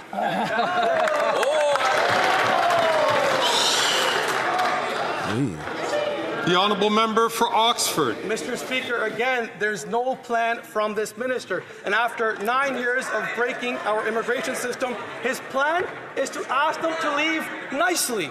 And now they're staring at 25% tariffs on all Canadian goods that will crush our Canadian workers and cripple our economy. We need a Canada First plan that fixes the immigration system and ensures that the 5 million people will leave when their visas expire next year. When will we see that plan? Good job. The Honourable Minister of Immigration, Citizenship and Refugees. Mr. Speaker, again, we see now the Conservatives rollover first program. They're talking about people that are here that do routinely leave the country. They come in as tourists. It includes a vast array of people. He's answering an OPQ question that they posed us. We were very precise in the answers they gave it. Sometimes it's not 5 million people, Mr. Speaker. It's a number of documents attached to the same person. So let's park the hysteria. Let's talk about real things. Let's talk about the managed plan to migration that is actually doing very well in this country, according to Canadians. Hear, hear. No, it's not, dumbass. They can't help but lie. They just can't help it. It's good timing today for tackling organized crime in our cities and at our borders. Let's hit the bad guys where it hurts, in their wallet. The Bloc Québécois has tabled Bill C-420 to establish a registry of criminal organizations. Above all, we propose to reverse the burden of proof on criminal revenues. We propose to allow law enforcement agencies to freeze or seize gang members' assets if they're unable to prove that they were not acquired through crime. Will the government support us, and what do they think of this? The Honourable Minister of Public Safety. Mr. Speaker, we are always open to supporting good ideas, to support our law enforcement to fight against organized crime. There already are provisions in the criminal code that allow our courts and to seize assets and bank accounts that are the result of proceeds of crime. But if my colleagues has other suggestions, we are absolutely open to looking at seeing what we can always do to support the important work of our law enforcement. The Honourable Member for Poilievre du Nord. Thank you. I'll say it again today. The federal government has every interest in showing that it takes the problem of organized crime seriously. The Americans are listening. Our Bill C-420 makes it easier to lay charges against criminal gang members, and most importantly, it gives police new tools to seize the proceeds of crime before they disappear. C-420 makes participation in crime more dangerous and less rewarding. It's a strong message to send to organized crime, both on our streets and at our borders. Will the government support this? The Honourable Minister of Public Safety. Once again, Mr. Speaker, I'd like to thank my colleague for his idea that it's important to support our law enforcement, our attorney generals, and to ensure that no one's benefiting from crime, and particularly organized crime. We recognize the important work that the RCMP is doing with our partners, whether it's Quebec Police, the OPP, and municipal police. There are already provisions in the criminal code, so the Attorney General and myself will always be looking at good ideas to enhance and support law enforcement across the country. The Honourable Member for Selkirk Interlake Eastman. We need a Canada plan first to fix the Prime Minister's what he's broke in the Canadian Armed Forces. Under this Prime Minister, our warships are rusting out, our fighter jets are worn out, our Army has been hollowed out, and our military is so short of soldiers, sailors, and air crew that our troops are burnt out, and we're short 15,000 troops. Even his own defense minister has described the state of our military as being in a death spiral. Defense procurement has gotten so bad under these Liberals that they can't even supply the ammunition that Canada and our friends need. Why has the Prime Minister turned Canada into an unreliable ally? The Honourable Minister for National Defence. Thank you, Mr. Speaker. You know, all of us remember the last time the Conservatives talked about a Canada First defence policy, and we also remember what you did. What they did, Mr. Speaker, they gutted the defense budget. They reduced defense spending to less than 1% of our GDP for only the first time and only time in Canada's long history. And in the last 9 years, as we have doubled defense spending, those Conservatives have voted against every single dollar, just as they voted against support for Ukraine. Mr. Speaker, standing up for the Canadian Armed Forces may require the Conservatives to stand up to their leader.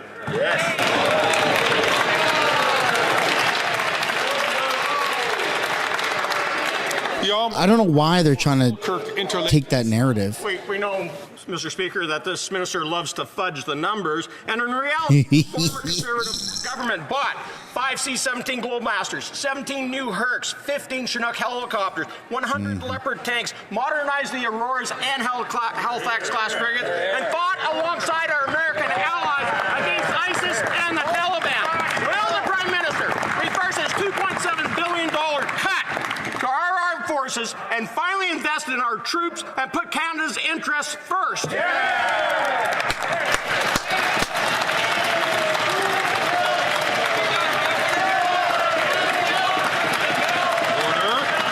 There you go, man. Put some W's down.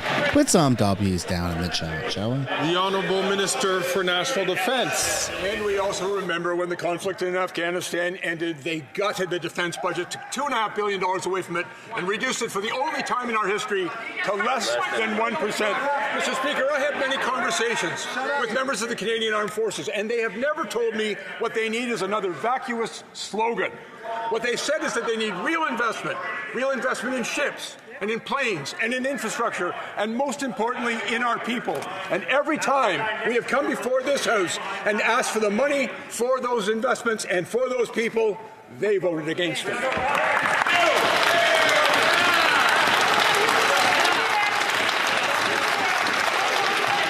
Order. À l'ordre, s'il vous plaît. Order, please. L'honorable. The Honourable Member for Charlesbourg, Haute-Saint-Charles. Mr. Speaker, the Prime Minister has demolished our armed forces by making poor decisions and not investing enough. He announced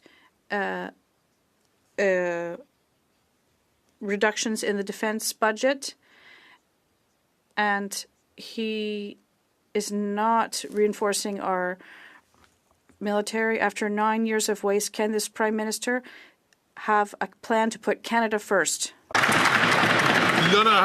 The Honourable Member.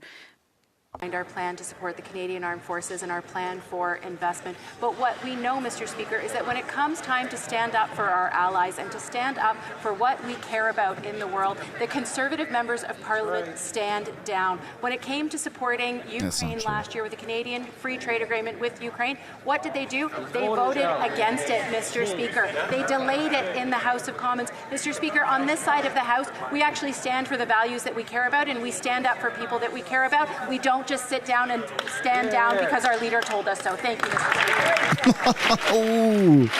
I don't understand why they keep trying to take that narrative. It's not sticking. The Honourable Member for Madawaska, Restigouche. Thank you, Mr. Speaker. The holiday season is just before us, and we know it's often a very costly time for Canadians. Our measures have put our economy in an enviable position with respect to other G7 countries, but many households are still having a hard time making ends meet. This has a direct impact on communities. Can the Minister share with us why the Conservative leader should give his caucus members a voice, let them speak for their constituents, and vote in favour of a plan to put more money back in the pockets of Canadians? The Honourable Minister of Veterans. Thank you, Mr. Speaker. I'd like to thank the Honourable Member for his question. And unlike the leader of the Conservative Party, who believes in cuts and austerity, we believe on this side of the House in supporting Canadians.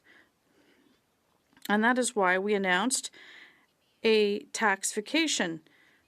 We want to make sure that Canadians will have the opportunity it'll help them buy diapers and toys, books, and other necessities. We'll always be here to support Canadians. For only 2 months. Do they not hear how delusional that sounds? The Honourable Member for Calgary Forest Lawn. This desperate Liberal NDP government is bribing Canadians with a pricey gimmick.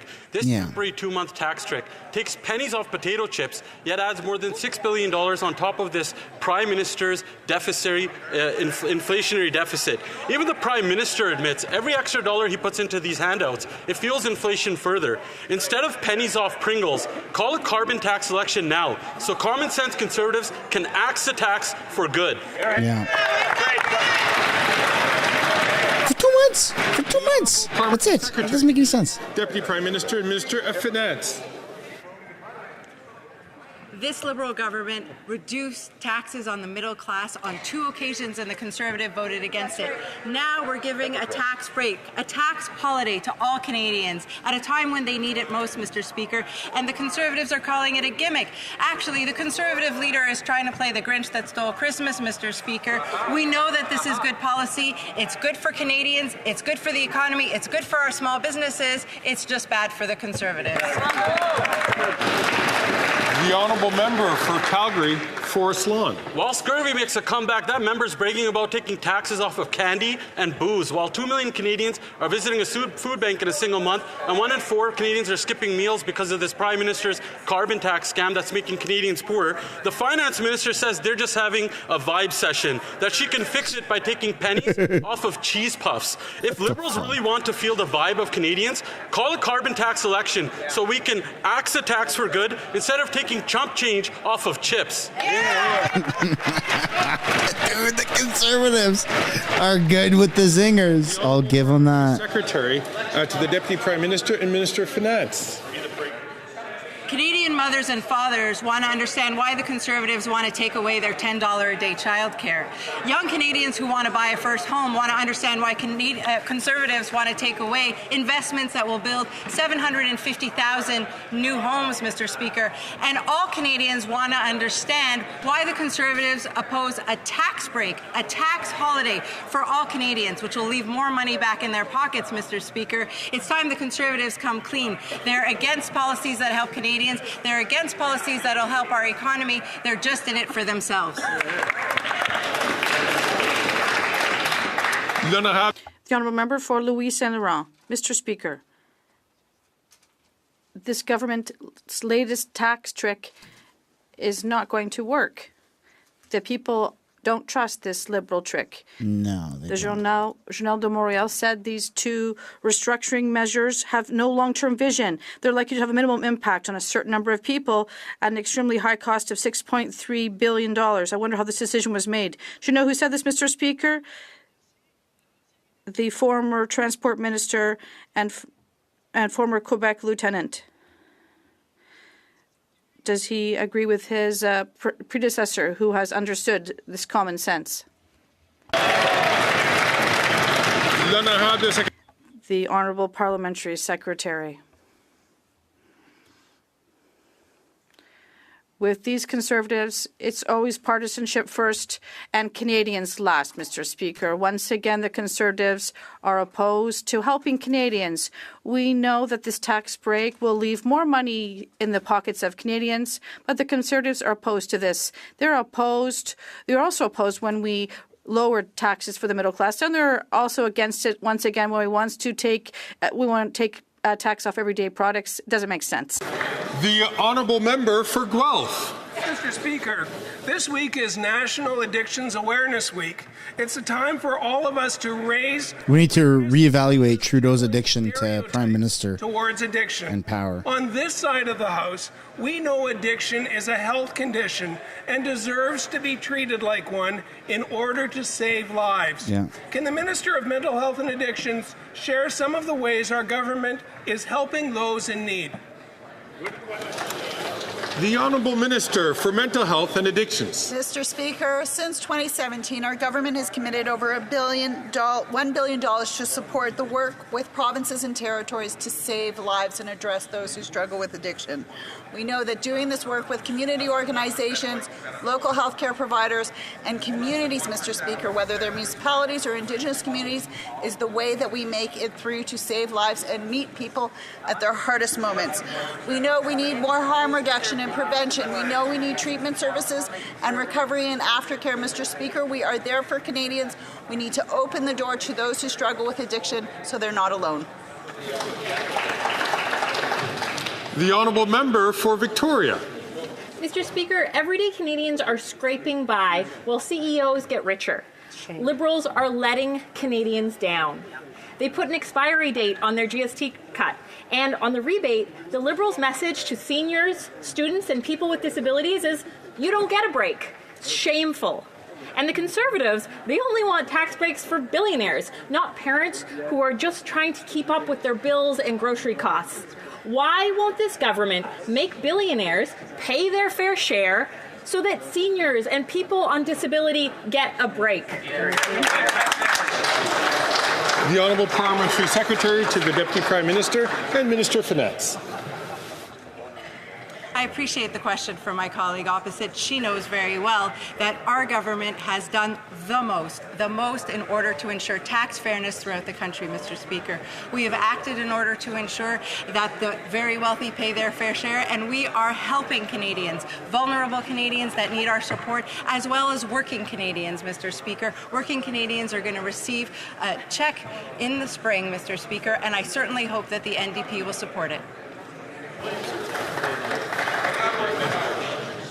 The Honourable Member for Timmins James Bay. Asia Pulp and Paper and the Wajea family have a notorious track record. All of the alarm bells should have been sounding when their front company, Paper Excellence, showed up to get control of Canadian operations. Instead, this government laid out the red carpet. Now Asia Pulp and Paper controls vast sections of Canada's forests. Now, the Minister of Innovation brags that he's never taken any lessons. Well, obviously, he got played like a rube at the county fair. Why did this government abandon our workers, sell out our forests, and what are they going to do to protect our mills and our forestry communities? Good question.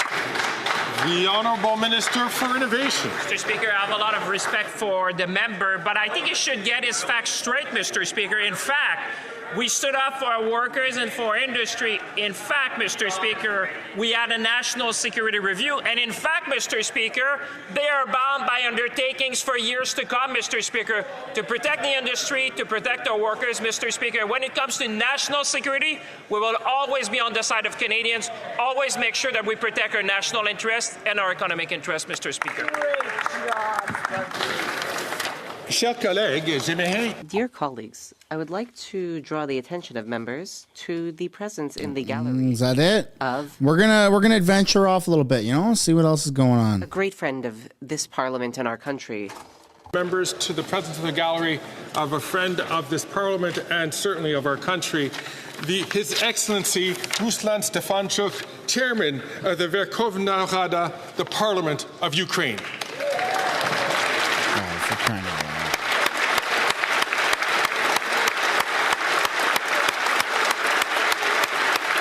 Are you a Nazi too?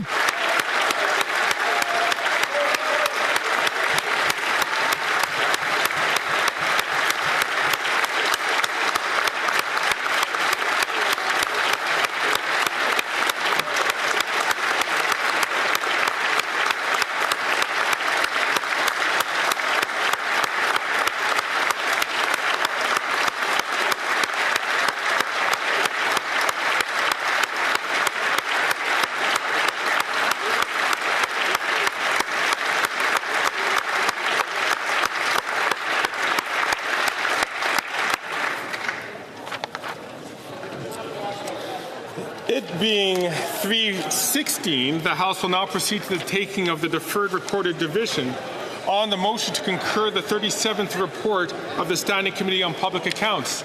Call in the members.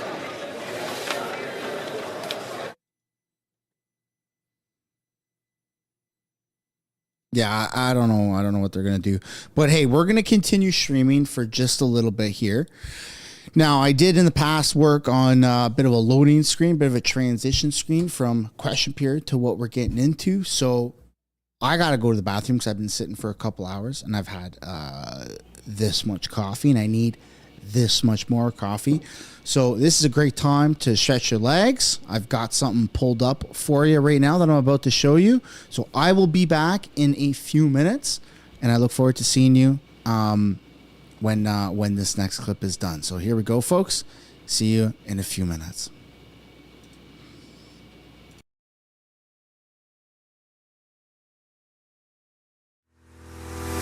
Good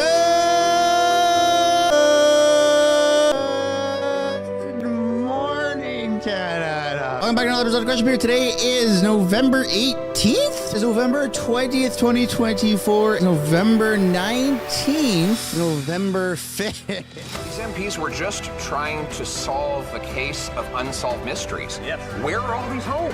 Right. Could you point out any one of them? And so they wrote the minister 18 letters, and he got 18 letters, and he couldn't respond with even one home that his $8 billion bureaucracy has built. So farmers use something called diesel. It goes in drying machines. The way he talks to Trudeau is so funny. The carbon tax, on which he wants to quadruple the tax. But once the votes were counted, betrayed them again. He is a fake, a phony, and a fraud. How can anyone ever believe what this sellout NDP leader says in the future? Wow!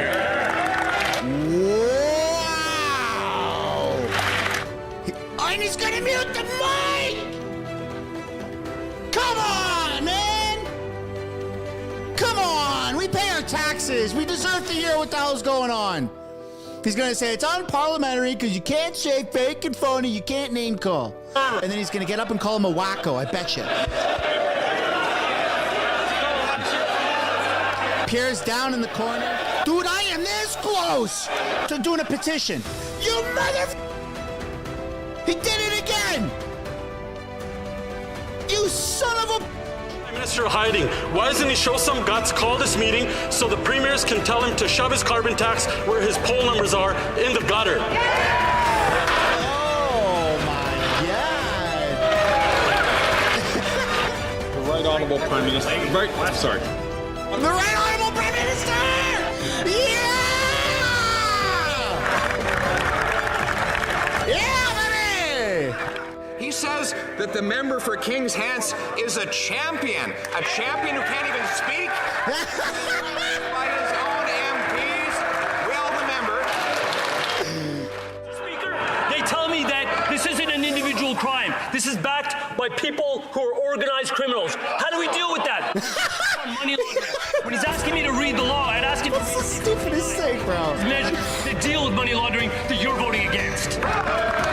The guy who broke into your nan's car, that's organized crime. Red Deer Lacombe visited school kids to say carbon dioxide was plant food. Mr. Speaker, this... Oh my gosh! Good job. We're so proud of you. All the seals are clapping. Come on, Trudeau left. Right, it is a joke. An April Fool's joke. And the joke is on Canadian taxpayers, especially Nova Scotians, who will have to pay $1,500 in higher carbon taxes after that hike goes ahead. Top of mind for people from coast to coast to coast is shameful. But the fact of the matter is, he doesn't have anything to say about that because he refuses to put forward any real plan to fight against climate change, and he does nothing but fight against our plan to fight climate change. If he has a better plan, let him say it, because we've been waiting a long time for it. But he has no plan. God, Trudeau's gonna explode. Yes, while Canada is burning. And I think she may want to withdraw it. The word was F-A-R-T. That whole sexual maturation thing on the... Omar Khadri, you've got more class than the whole cabinet. Thank you. Order of $1 billion. WTF.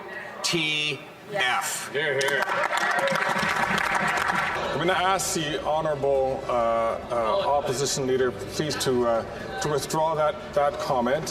Where's the funds? I like to say people kind, not necessarily mankind. A lot of people would say that you're simply taking a page out of the Donald Trump book. Like which people would say that?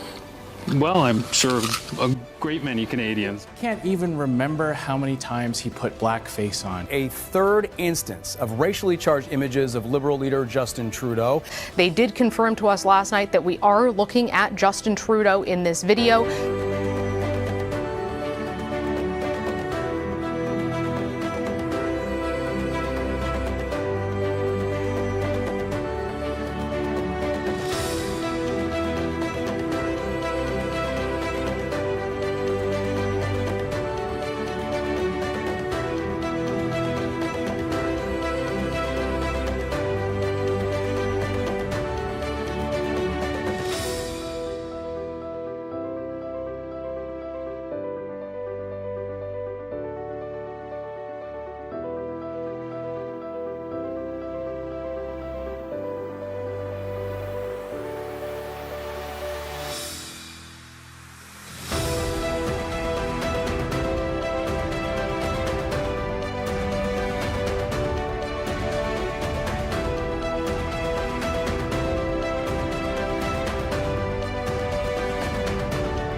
Not too shabby, huh, folks? Not too shabby.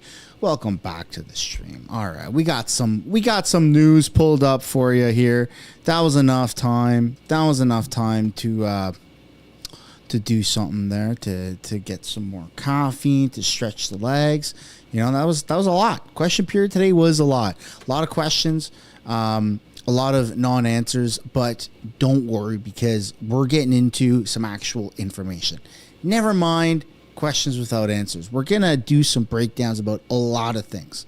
We're going to look at the polls. We're going to look at some smaller Canadian news stories. We're going to be taking a look at some ceasefire calls that are happening in the Middle East. Then we're going to be talking about, again, the tariffs, but things that we haven't seen, right? So we're going to be taking a look at Ontario Premier Doug Ford's response, and then Chrystia Freeland and LeBlanc actually did a press conference right before question period that we didn't have time to watch because we were looking at other things. So I hope you're in it for the long run because we probably got another 30 minutes, 45 minutes of streaming. But without further ado here, let's make sure I'm on the right screen. Let's get right into this, shall we? All right, folks. Starting off with the polls, you've got Pierre Poilievre sitting comfortably at 224 projected seats. Actually, you know what? Sorry, how dare I? Let's put a pause in that for just a second because there were some super chats that I didn't read, and I know that people get a little angry when I don't read off the super chats. And it's not to piss people off. That's just because I don't like to interrupt the flow. But now the flow is different. The flow has changed. We're a different flow. We're riding the vibes, right? Like Chrystia Freeland said, it's vibe time. We're on a different vibe. All right. Where are we at here? Randy Loire, new membership. Thank you. The other Randy? Holy smokes. Uh-oh. Shh, don't tell anybody. And Kit with the 199 said, Mr. Speaker, I hate Jagmeet Singh. Ouch, ouch. A lot of people think that way. Nastidasti with the 2 saying he's wearing the bracelet from Taylor Swift concert. LOL. So at the beginning, when Trudeau actually, when you saw or did that super chat, and I said Trudeau's wearing the friendship bracelet, that's because I saw that comment. I saw the comment. That's freaking hilarious. That's absolutely hilarious. And Nastidasi with the new membership. I appreciate that, man. Thank you. At the beginning, when I said Trudeau, when I pointed out that he was wearing the bracelet, that's because of that comment. I just didn't acknowledge the comment at the time because we got to ride the wave, the flow. The vibes. Dana Noreen with a 5 saying Trudeau is a venomous snake just waiting to screw us all over. Name one industry he's saved, and I'll eat my words. Keep up the great work, Jasper. I appreciate that. Yeah, not one. He thinks that he's helped small businesses. That's not true. He thinks that he's doing good for the energy sector. That's not true. Canada's investing in the future, which is nuclear power, nuclear energy. But we're not even doing it here in Canada. Like that's how messed up he is. We're investing in these things in the Indo-Pacific area, not here in Canada. Doesn't make sense. Wolfcat Wildcat with a 10 saying, what do you mean put us in a recession? We have been in one in the last 9 years. Yeah, I mean that's good. That's a good point. Oopsie. Yeah, we've been, but I mean like a real one where like the stock market tanks. Like 30%. Banks, maybe a bank goes out of business. Like I know by definition we've been in one, but you know what I mean? Like a 2008 type of thing. Like whoa, okay. And it's going to come, man. It's going to come. If Trudeau doesn't do anything about the tariffs, it's absolutely going to happen. And it's going to be a shit show. Let's see. Woody Doppelganger with a 2 saying, no, we are opposed to wasteful spending on taxes. Yeah, I agree. I absolutely agree. We need Doge in Canada. You know what Elon Musk is doing? We need Elon Musk to just hop over when Pierre's PM and just take a look at our finances and see what's going on, because we don't have transparency. We are overspending on a lot of things that we shouldn't be. And I mean, I think the Conservatives are going to do a good job of balancing that budget, but I don't know. We're billions, trillions, or whatever in debt. Like, it's not good. It's gonna take a lot of work. Nasty Dasty with the 5 saying, can you look up the PBD podcast that came out yesterday with the guest Anique Lucas and the stuff she had to say about her experience with Trudeau? I think Jordan Peterson interviewed her, right? That was Trudeau's like previous employee or something like that. I think we've seen that. I haven't seen it on the PBD podcast, but we're not going to look at that right now. I got a bunch of stuff already in the slots, so we're going to look at the stuff that we've got going. But I appreciate the super chat. All right, guys, you guys ready for this here? Let's get into this, shall we? Starting off with the polls, you've got Pierre Poilievre sitting at 224 projected seats, with a bottom line of 194 and a top end of 247. Now, this is phenomenal because, I mean, you only need 172 for a majority. And even on the bottom end, he's still at 194. And Trudeau's gone down. He's gone down. As per my estimate, I've said this in the past couple of weeks. He was sitting in the 60s. I said he's going to drop to mid-50s. Bada bing, bada boom. He has. The Bloc, who cares? NDP, who cares? I mean, I could zoom in, not to be condescending or anything. Of course, I'd never do that to Jagmeet. 18 projected seats. Yeah, that's too old for Trudeau. We know Trudeau likes them younger. I mean, what? 99% likely across the board for the Conservatives winning the most seats and odds of a majority government. So the polls are looking really good. Really, really good. I mean, that's not to get too confident or nothing, right? I've said before, and I'll say it again. I think that Pierre Poilievre could do blackface a few times and still be prime minister. Trudeau has done it a few times, or an unknown amount of times, but I don't want to push the luck and obviously encourage that. I think that where everything is going with the new slogan, Canada First, that's phenomenal. You know, the fact that the Liberals have yet again messed up and they're offering a tax relief, but for 2 months, it's good and bad. Like, it's bad because it sucks. It's good because it's so dumb that people are just furious about it, and it's going to drive more people to Conservatives. Like, you talk about tax relief, you're offering it for 2 months. That doesn't make any sense. If a boat is sinking, I don't give them a binder full of paper. Like, you throw them a life vest, you throw them, you rope them in. You don't just give them a Band-Aid. Like, that doesn't make any sense. Hey, you're sinking. Here's some sneakers. They're going to help you kick in the water better. Not flippers, but sneakers. Anyways, let's take a look at this video, shall we? Here we go. To go now before Christmas. The holiday shopping season is definitely ramping up with Black Friday at the end of this week. CTV's Heather Wright has a look now at how much Canadians are planning on spending. The Christmas music is playing. The wreaths are being made. The busy season for Bruno Duarte has begun. I'd say for the next 3 weeks is our big main push for sales.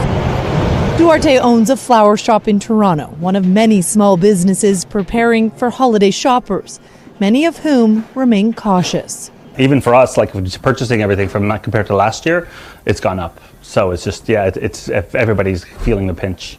According to a survey for the Canadian Federation of Independent Businesses, 46% of Canadians plan to spend less for the holidays this year than they did last. Only 8% plan to spend more. Yeah, we're trying to stay as tight to a budget as we can, for sure. While inflation has cooled, prices remain high for both consumers and businesses. The CFIB is encouraging people to do as much shopping at local businesses as possible. Your dollar goes a lot further when it's spent in your local community. In fact, 66 cents on every dollar spent local stays local. That compares to only 9 cents when you're shopping at, say, Amazon. And while Black Friday and Cyber Monday deals online are hard to miss, prices at the local shop down the road might be even better. Go into your small business and check. I think people think that online is a lot more price competitive than it actually is. Tons of small businesses are running sales around Black Friday, Small Business Saturday, Cyber Monday as well. It really is worth a look. Black Friday marks the unofficial start to the shopping season. It's the day after American Thanksgiving, but because the holiday is so late this year, there are actually 5 fewer days between November 29th and Christmas Eve. A shorter shopping season, something else retailers are having to contend with. Heather Wright. So just a reminder to be careful when you're going out shopping. Things are getting crazy out there. The roads are getting slippery, and just be mindful because shit's just unaffordable right now. We know things are unaffordable and people are going to do some crazy things, and it's going to be chaos when there is a good deal. But that's my own personal opinion, and I would absolutely love to know yours. And now we got to talk about the ceasefire that's kind of circulating about the Middle East. Here we go. Let's take a look. Israel's security cabinet is set to vote on a proposal to end the fighting with Hezbollah in Lebanon. CTV's Scott Hurst joins us live with the latest details. What do we know about this proposal so far? Good morning, Jamie. I can tell you that the Israeli Security Cabinet is meeting to discuss this proposed deal at this hour. And of course, it would be quite a diplomatic feat to end at least one of the conflicts in the Middle East, or in the short term, pause some of the hostilities to allow more diplomacy and potentially reach a more lasting ceasefire with the terrorist group Hezbollah. This is a U.S. and French broker deal, and let's run through some of the specifics of the deal that is currently on the table. The proposal would begin with an initial 2-month ceasefire that some hope could form more of a basis for a lasting ceasefire, during which Israeli forces would withdraw from Lebanon and Hezbollah would end its armed presence along the southern border with Israel. That would be accompanied by an influx of thousands of more Lebanese army troops, and they would help patrol the border area along with an existing UN peacekeeping force in the region. Now, Jamie, leading up to this meeting of the Israeli Security Cabinet, the Israeli military has been attacking Hezbollah targets in the Lebanese capital on a large scale. And of course, there's an acknowledgement that as Israel and Hezbollah continue to trade fire, one misstep could upend these talks. But the Israeli Security Cabinet, Jamie, is meeting at this hour to discuss this proposal. See, this is something that everyone can kind of agree with, is that we don't want war. Like, call for a ceasefire, put Trump in immediately. Why are we still funding any of these wars? Especially here as Canadians, taxpayers, we don't want to fund any of this stuff. I don't care which side you agree with, which side you want to win. There's no winners in war. And then to talk a little bit more in depth, you have the EU chief talking about how there is no excuse for not implementing a ceasefire. Year, the international community, including our allies, were incapable of bringing a diplomatic solution. Hezbollah will not back down. Hezbollah has tied itself with Hamas, with its objectives. And so we were left with no other option but to go into war in order to push them back, to dismantle as much as possible the capability of Hezbollah, and in order to bring back the safety and the security of our northern border. There is not an excuse for not implementing a ceasefire. Otherwise, Lebanon will fall apart. So let's put pressure on Israel in order to approve the proposal of ceasefire today. But I heard voices from the extremist ministers of the Israeli government willing to continue the fight. The country as a whole is paralyzed, and we wanted to finish this and to have a ceasefire. Hopefully by tonight we will have this ceasefire. There's two main goals. One, that they will not be able to accumulate more arsenal and go back to the military power and the military force that they held before. We are aiming to prevent that, to rebuild their strength. And the other one is to make sure that Hezbollah doesn't go southern of the Litani River. The core issue is about enforcement, to make sure that this will not happen. And unfortunately, throughout years, we've been let down by the international community, including forces like UNIFIL, who were meant to prevent Hezbollah's threat on Israel. As the Israelis withdraw, will fill in their place around 5,000 troops. This will be added to around 5,000 that exist in the south. And in cooperation with UNIFIL, after 60 days, the only authority in South Lebanon, in south of the Litani, not South Lebanon, in south of the Litani, it would be the authority of the Lebanese government. This process would lead to negotiations with Israel on the borders and will settle once and for all the borders between us and Israel. And it has not been settled for a long time. And yeah, look, the whole point of this is that let them fight their wars. This shouldn't be funded by the West. We are literally dealing with 2 months of tax relief, and then the taxes are back. We got our own shit to worry about, plus 25% tariffs. I'm sorry, but Canada is out of money. We're out. We're closed, and we're out of money. Look, we can get into debates all day long about who should win, what should be the next military strategy. At the end of the day, it's not in Canada. It doesn't involve Canada.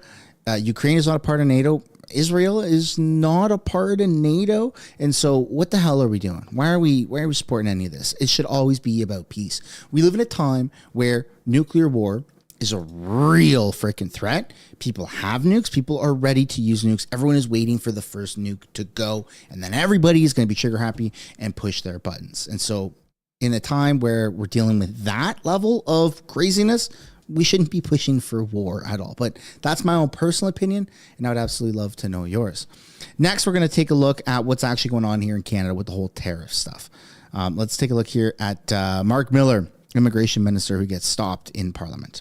The north-south flow of people coming in from Canada into the U.S., just as we've had concern with the U.S. of the flow of people coming from the south to the north. So we have shared interests in here in making it something that is manageable and controlled, and those that are not authorized to cross the border are promptly returned pursuant to the safe third country agreement. So are you planning to deploy more officers than you are? Look, it is a, in comparison to the border with Mexico, it's the equivalent on a yearly basis of a significant weekend at the Mexico border, but it's not something that at the same time, I want to not take seriously, because it is serious, and we have a job, and not to make our problems the Americans' problems, and they have a job not to make their problems ours. So will you consider new measures? Will you consider new measures in light of last night's announcement, maybe around the safe third country agreement, or others new measures in light of last night's There's a announcement? number of measures that we are considering in any event,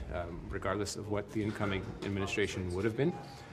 Clearly, this will be part of a discussion that we'll have with the Americans when we have an opportunity to sit down with them. Yeah, that doesn't scream confidence. That feels like these people are extremely worried and they're panicked. And one of the people leading the charge on panic is this guy right here, Ontario Premier. Let's take a look at his response to the tariffs. Well, good morning, everyone. Last night at 6:35, we received the biggest threat we've ever received from our closest friends and ally, from President-elect Trump, that they're threatening to put a 25% tariff on all goods coming across the border into the U.S. and Mexico. What I found unfair about the comments is to compare us to Mexico. And I can tell you, Canada is no Mexico. We do approximately, just Ontario alone, $500 billion of two-way trade. I found his comments unfair. I found them insulting. It's like a family member stabbing you right in the heart. I spent a lot of time in the U.S., and I have yet to talk to one American that has any issue with Canadians. We see drugs flow from Mexico coming up through California, in through BC, into Alberta, into Ontario, and what we need to do is take that threat seriously. I had a conversation with the Prime Minister after he spoke to President-elect Trump last night. The threat is serious. We need to do better on our borders. We need to give the resources to CBSA, which are fine people, and I know, talking to other premiers last night, that we will do everything we can as provincial governments and territorial governments to secure our borders. There's over 2.1 million Mexicans and other nationalities coming across the southern border. Compared to Canada, it's over 197 million, which is unacceptable. When it comes to drugs, 1 ounce of any illegal drug is 1 ounce too many going back and forth across the border. 1 illegal going across the border back and forth is 1 too many illegals.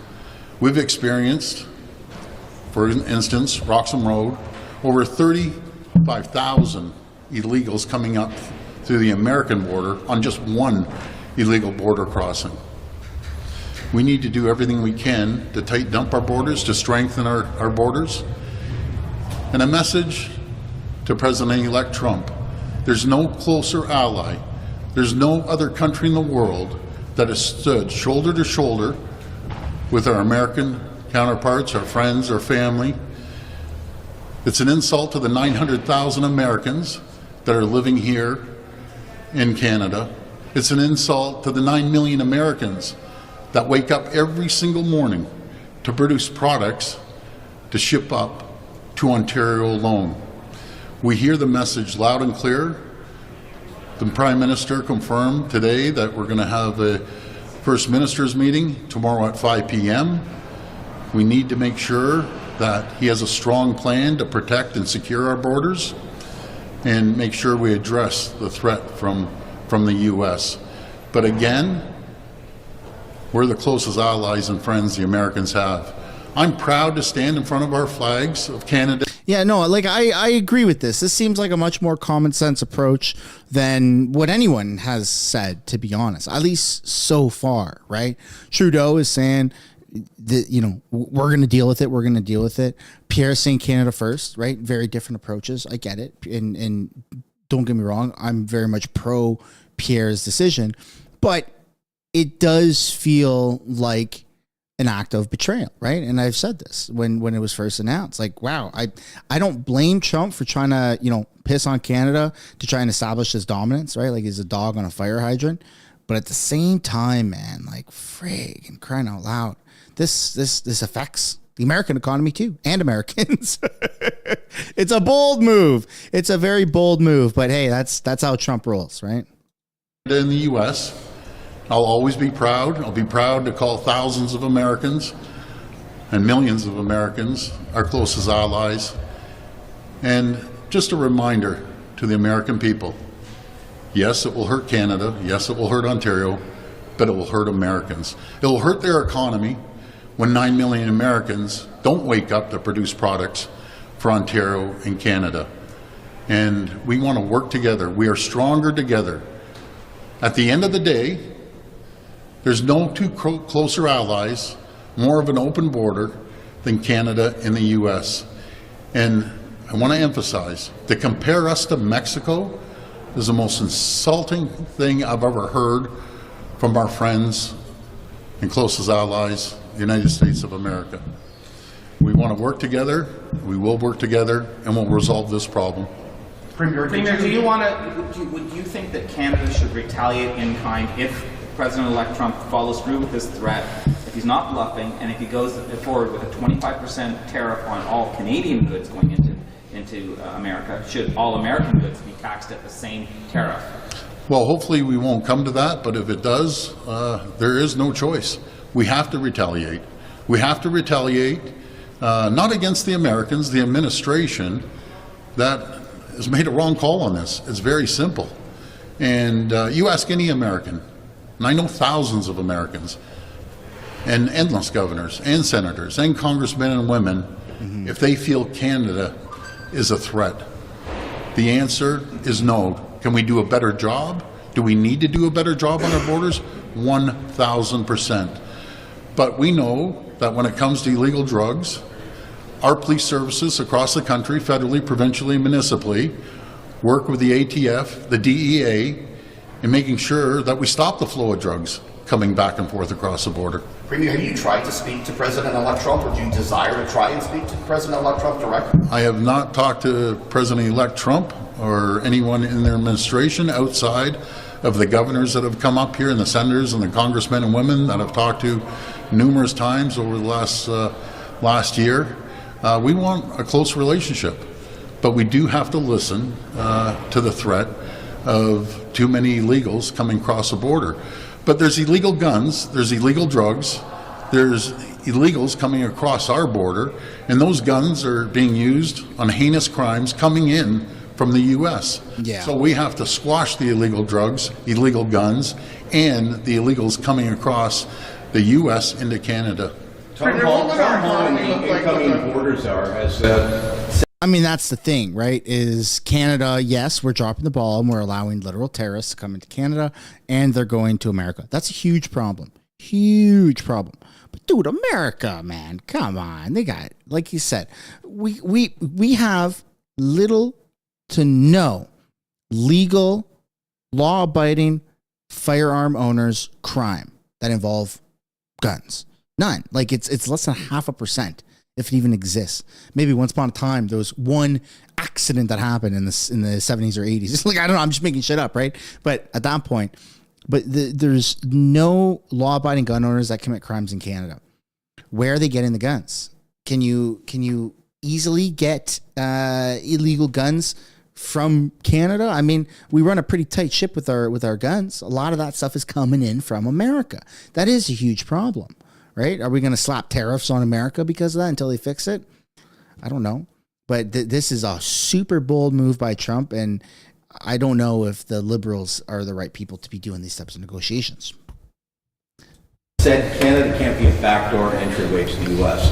When you look at the 82% rise that the Border Protection Service has seen over the last couple of years to take it to about 198,000 illegals going in, it coincides with our rise in temporary foreign workers, international students. Do you think that system is being abused by people just looking to get into the U.S.?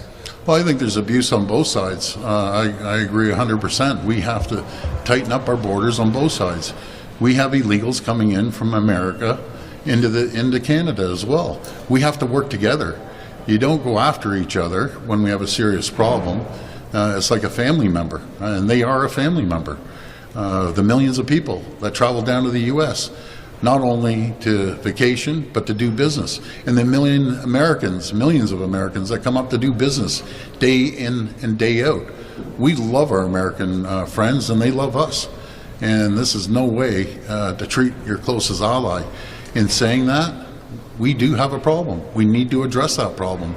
And that's what we're going to be talking to the Prime Minister about, the plan on how to secure our borders as well. When it comes to the auto sector, though, I mean, Mexico, U.S., and Canada are so integrated. That's right. Travel across the border 8 times before it's produced. Are you worried that Ontario's competitiveness when it comes to cheaper vehicles is at risk here if you cut out Mexico? Well, they're so intertwined, as you say, Colin. It'd be very hard to stop that supply chain. It's very similar that 60% of their energy in the U.S., the 4 million barrels of oil that we ship down to the U.S. to keep their economy going, the energy that flows into New York State and New England to keep their lights on day in and day out. Our energy grid here in Ontario can send energy down to Florida. And it wasn't too long ago, just a few weeks ago, maybe a month ago, when they had a natural disaster in North Carolina. Guess who came to the rescue to support our American friends? We had hydro trucks loaded up going down to North Carolina to get their electricity grid back online. That's what friends do. That's what allies do. They don't turn their back on each other. And we have sent crews down there when they had natural disasters numerous times. We're always there to support our American allies and friends. Falling into the same divide and conquer tactics. I'm sorry. Go ahead. What would our economy look like with a 25% tariff? What would it Well, it would not be good. It wouldn't be good for the Americans either. 1 in 5 jobs rely on American trade back and forth between the borders. Our critical minerals that we have, they need our critical minerals. They need our nickel. They need our lithium and all the other critical minerals, cobalt. They're in desperate need of cobalt. They need it for their military. They need it to produce products. And they aren't going to make a deal with China. China has 90% of the nickel cornered around the world, but they don't have Ontario's nickel cornered. And the Americans need our critical minerals like they need our energy. And what better friend to support each other than Canada and the U.S. I hope we can come up with a solution to support both sides of the border, work collaboratively in cooperation with the new administration, and I'm confident we will. Aren't you falling for the same divide and conquer tactics that President Trump used the last time, like 6 years ago? He wanted to do a bilateral agreement with Mexico until Mexico insisted that Canada be part of it. Isn't it kind of, I don't know, a bit of a dick move to throw Mexico under the bus and say it's insulting to be even compared to them? Oh, it's not insulting at all. You can't compare Mexico to Canada. You can go anywhere in Mexico. You have 2.1 million illegals crossing the border. It's an open border, and hopefully they'll close that border. The drugs are flowing in 24 times the amount of what's flowing in across the Canadian to the American border. In saying that, as I mentioned earlier, 1 ounce of illegal drugs and one illegal coming across the border is one too many. I'm sorry. It's pretty obvious that President Trump is using the threat of tariffs not as an economic policy, but to get an outcome. He wants the border addressed.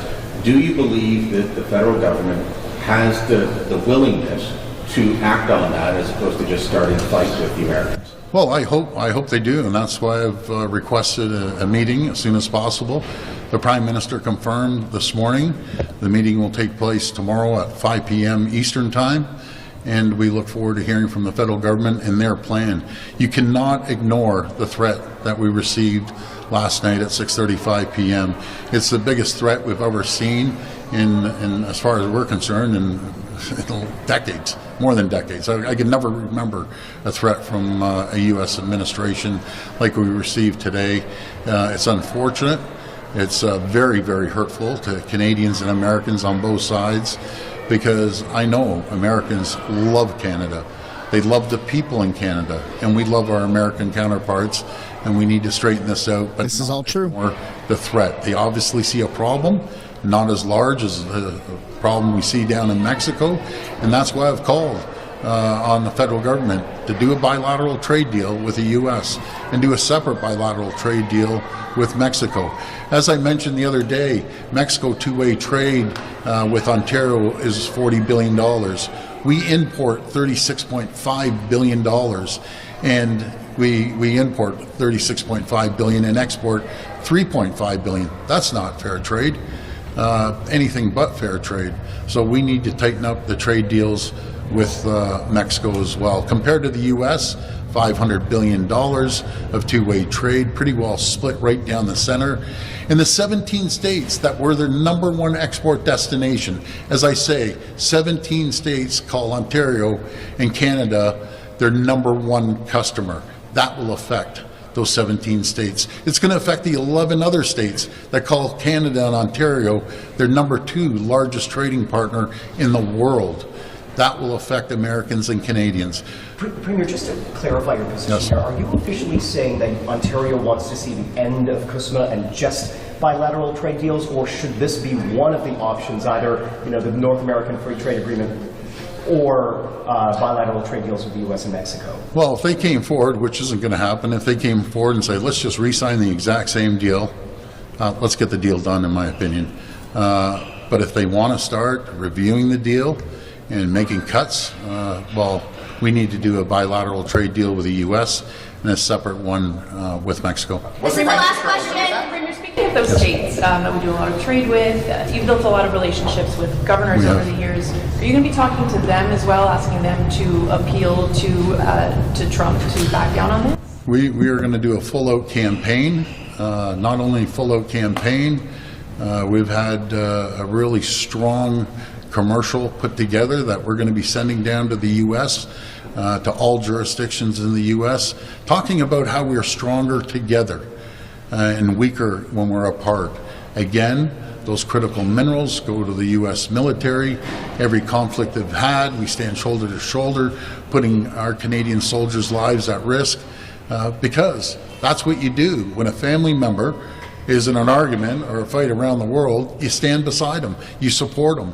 So this is a shock that came to us last night at 6:30, and we're going to address that shock. But we do have to address the problem on our border as well. And we're going to do everything we can to make sure that we understand their concerns, address their concerns, and make sure that we have a strong economic tie. Because if all heck breaks loose around the world, which hopefully it never will, who do we turn to and who do they turn to? They turn to Canada for the support, and we turn to them for support. It's a mutually rewarding relationship on both sides of the border. We don't have that relationship. Thank you. Thank you so much, everyone. It's not a good look, and I do not envy any one of these people that are having to deal with these level of negotiations. Like, this is insane. This is going to make life very unaffordable for a lot of people, and it's going to have tremendous, long-lasting impacts if those tariffs actually get implemented. But I'd love to know what you guys think down below in the comments about what we just saw. Next up, we're going to take a look here at CTV that actually breaks down what is going to happen if those tariffs get put in. To further this conversation is Eric Miller. He's the president of the Rideau Potomac Strategy Group, cross-border consultancy focusing on trade, supply chains, and government affairs. So you are the perfect guest right now. Thanks for being with us. If you don't mind, can we do a bit of a Tariffs 101, Eric, to start? How will this 25% tax or tariff work? So essentially what will happen is that when a Canadian good goes to enter the U.S., U.S. Customs will collect a 25% tax at the border that will be payable as a condition of importation. So it's essentially adding 25% to the cost of everything that Canada sells, and it's collected at the U.S. border. And who pays that 25%? The exporter will pay that 25%. And so what this means is that Canadian goods will get a lot more expensive going to the United States, and those costs may get passed through to consumers, but the level of tariff will certainly mean that costs will be borne in large part by Canadians. It sounds, though, like there could be pain on both sides of the border. Am I wrong? We have an integrated economy that has been built up over 3 decades, and many in the United States aren't aware of this and aren't really focused on this. But yes, there will absolutely be pain on both sides of the border. The auto industry, as it's structured, cannot effectively function without free cross-border movement of trade, which has existed in that sector since 1965. The energy sector, 28% of Canada's exports.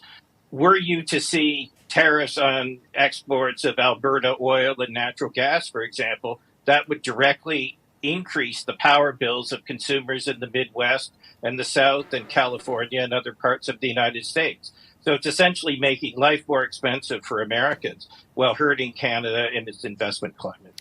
Has there ever been a potential disruption like this before in Canada-U.S. trading? No.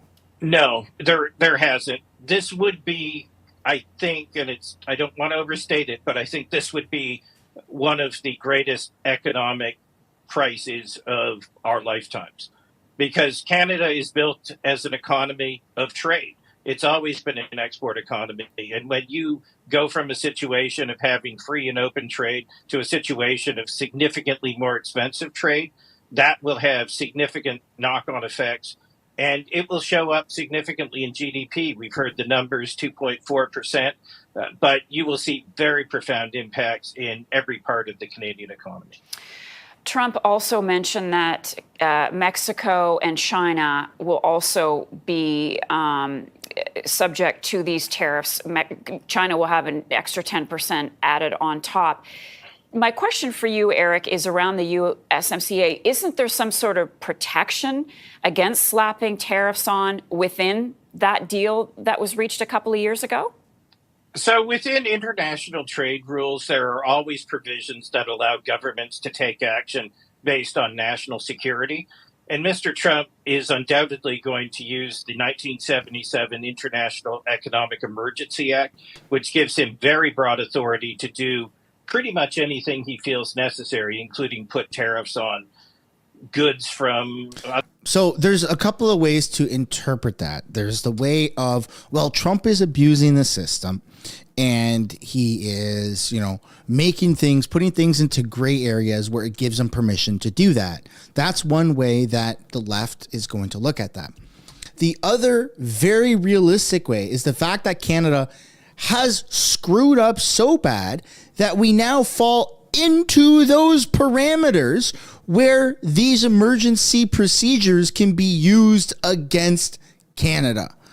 That is not good. The fact that we've been walking that gray line for a very long time is absolutely not good. So it's not like, yeah, it sucks that Trump is doing this. It absolutely sucks that Trump is doing this. But more importantly, it sucks that Canada has let this happen to the point where Trump can do this. Trump isn't the issue for following the rules. He's not the issue. It sucks that this is happening. It's Canada's fault. It's Trudeau's fault. It's the Liberal government's fault for dropping the ball so hard where this can freaking happen. Come on, man. Like the whole victim mentality with the Liberals is they're just going to try and spin this. Oh, Trump's the big bad guy. Dude, no, he's not. He's absolutely not. If Canada wanted to do this on another bordering country that was a tenth of the size of what we are, if we had that, absolutely we would. Because that's what you do to grow your economy. Other countries coming into the United States. And what you really see is that trade agreements fundamentally are built on norms. And when one country is bound and determined to violate the norms of the agreement, it's very difficult for others to really use legal instruments to force them to take a different direction. What we've seen already in the automotive rules of origin case, which happened a few years ago, is the U.S. lost and basically said, I'm not going to implement the changes I need to make. So there is an erosion of norms, and so I don't think the lawyers will save us this time. Eric, how do you think Canada should respond? Are we looking at a potential tit-for-tat situation where we impose tariffs on the U.S.? So number one, Canada needs to try to get an understanding of what are the border measures that Mr. Trump is really would like to see addressed. And there are some issues on the Canadian border in terms of southbound migration, in terms of narcotics. But what is his definition of success? At the same time, you have to see that Canada will respond in kind with tariffs that deliver pain to American consumers.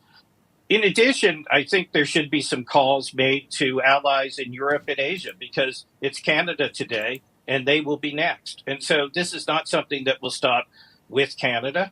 But I think we're in a situation where in many respects, it's every country for themselves unless we can find some way to effectively reason with the United States on not taking this kind of radical action that will end up only hurting it and will certainly end up hurting Canadians. And finally, I want to ask you, some observers say this is a whole lot of bluster. Trump is saying this, to open negotiations on USMCA, or as you say, take a closer look at what's happening at the border. Others are saying we really need to take him seriously.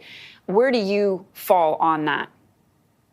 Donald Trump is not a politician who says one thing in a campaign and governs another way. He says what he wants to do, and he tries to do it. Remember, he did declare Canadian steel and aluminum a threat to national security, and he absolutely intends to carry through with this. We should also not delude ourselves into thinking that once the initial pain of the tariffs are felt, that he will somehow see reason. He is a politician at the height of his political powers, and the one guiding force in his political life is a belief in changing American trade policy and implementing tariffs, which he believes is a way to make America great again, but really is a way to make America poorer. And so Canada has to be prepared for the long haul here, and it has to be prepared to use any and all instruments that it has at its disposal to avoid these going into effect to begin with and to deal with them if they do. Eric Miller, he is the president of the Rideau Potomac Strategy. Yeah. The issue, again, is not the fact that Trump is, skirting that line and using these powers. The issue is the fact that Canada has fallen into the category where those powers by America, regardless of whichever politician is the president, can use that against us to increase tariffs. And it's a shit situation all around. I think a lot of people were expecting this to happen, and yet we were still all pretty shocked because it sucks. It absolutely sucks. Like, imagine the cost of everything going up an extra like 25% or going up more, regardless of what percentage it is, going up more. Come on, man. At that point, Trudeau's gonna have to tax. We're not gonna be able to afford anything. Oh my goodness. Anyways, let's go. Let's move on here. You've got this this video by CBC that talks about how the Canadian dollar falls to the lowest point since 2020 after the Trump tariff threats, and it's going to get worse. I bet you America in the next 2 years doubles. The USD will be double the value of what the Canadian dollar is. As we continue to cover the aftermath to Donald Trump's threat of massive tariffs, let's take a look at market numbers. They're just about 15 minutes in. Here's where the dollar sits currently. And we're going to talk about this with Peter because it took a deep dive. But as we look at the markets as well, I think we can do that, or I can tell you anyway, that the TSX is down about 89 points. And the U.S. stocks, not really reacting too strongly also, taking it all in stride. So those are the numbers.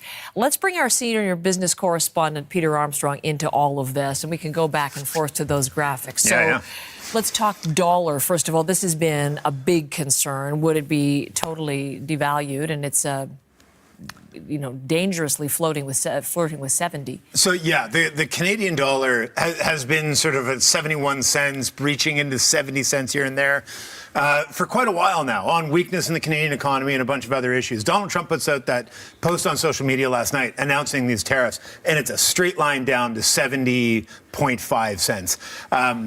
And there was real concern. There has been real concern that the Canadian dollar would slip below. It's kind of that psychological barrier of 70 cents, $1.41 or so when you flip it the other way. Because remember, the dollar's, people feel like it's a proxy for the Canadian economy. When the dollar's up, we puff out our chests and say how well it's doing. When it's down, we think, oh my God, it's a disaster. So we're just watching it. I'm watching it on my phone, and it's holding fast. It has been trying to climb its way back up to 71% and then falling down. I think that's the story to watch today. Okay, the dollar. Because I think...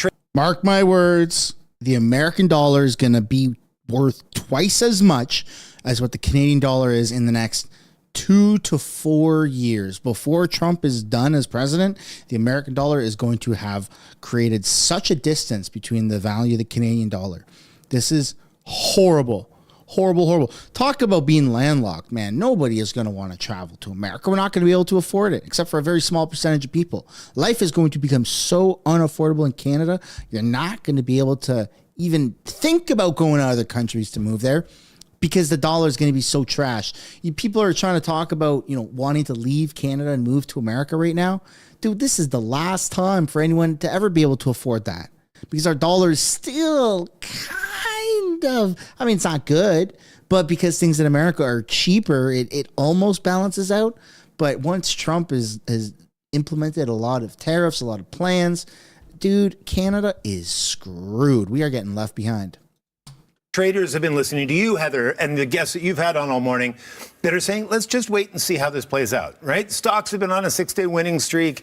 I think investors are saying, okay, well, this won't be good for business, but who knows how this is actually going to play out. We have the experience of the first Trump administration and trying to decipher and parse out how much of this is rhetoric, how much of this is bluster, how much of this is real. And I think the lesson we learned back then is that all of it is a negotiating point. And this is an opening gambit. It's an interesting one. Is this where we'll be when he takes office, Donald Trump takes office in 75 days? I think investors are saying, we don't know yet. And I think that's what these numbers in markets are telling us. Be calm. Be patient, as Flavio Volpe told me as well. And yet, the investors have to realize that if they actually did take effect at 25% across the board, that would roil the economy, wouldn't it? It would. And remember, The tariffs we did see in the first administration roiled the markets and roiled the economy and caused problems. And those were on really limited parts of like industrial inputs. If we're actually talking about a 25% tariff across the board, that bites, and it bites fast. We have all these economic studies that have looked at this. A 10% tariff on Canadian goods going in the United States and Mexican goods going in the United States would increase the cost of living by $2,600 per American, typical American household. It would be like a $210 billion tax on day one of his presidency. You look at the stuff that Canadians send to the United States, 75% of our exports go to the United States. It's like $420 billion worth of stuff every year.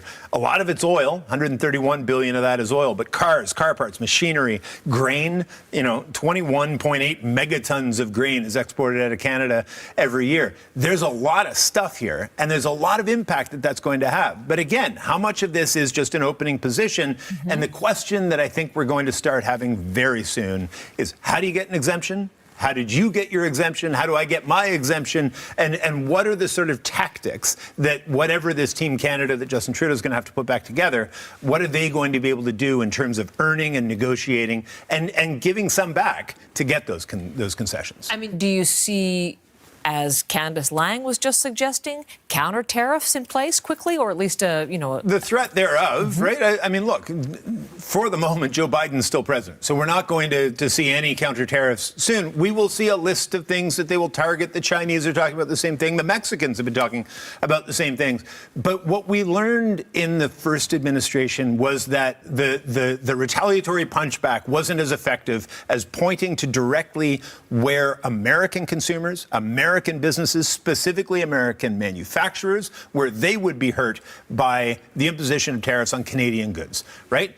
If you look at the car parts industry, the average car crosses the border, what is it, like 8 or 9 times over the course of its production. If you look at, in the 2016-17 tariffs against steel and aluminum, the way the Canadian team sort of fought back against that was showing how it was driving up production of like nail manufacturers in the United States because they use our steel to make a lot of those materials. But in key Republican districts in the United States. And so it's interesting now, he doesn't have to worry so much about re-election, but the people in Congress that will pass all of this do. And so there will be the push and pull of politics around all of this. There always is. The economics are fundamental. We know tariffs slow the economy. We know tariff is just a fancy word for a tax. That if I impose a tariff on your goods, it means the people that are buying your stuff will have to pay that tax. And in this case, it's American manufacturers, American businesses, American consumers that are going to have to pay this 25% levy on all the stuff coming in from Canada. And as we just showed,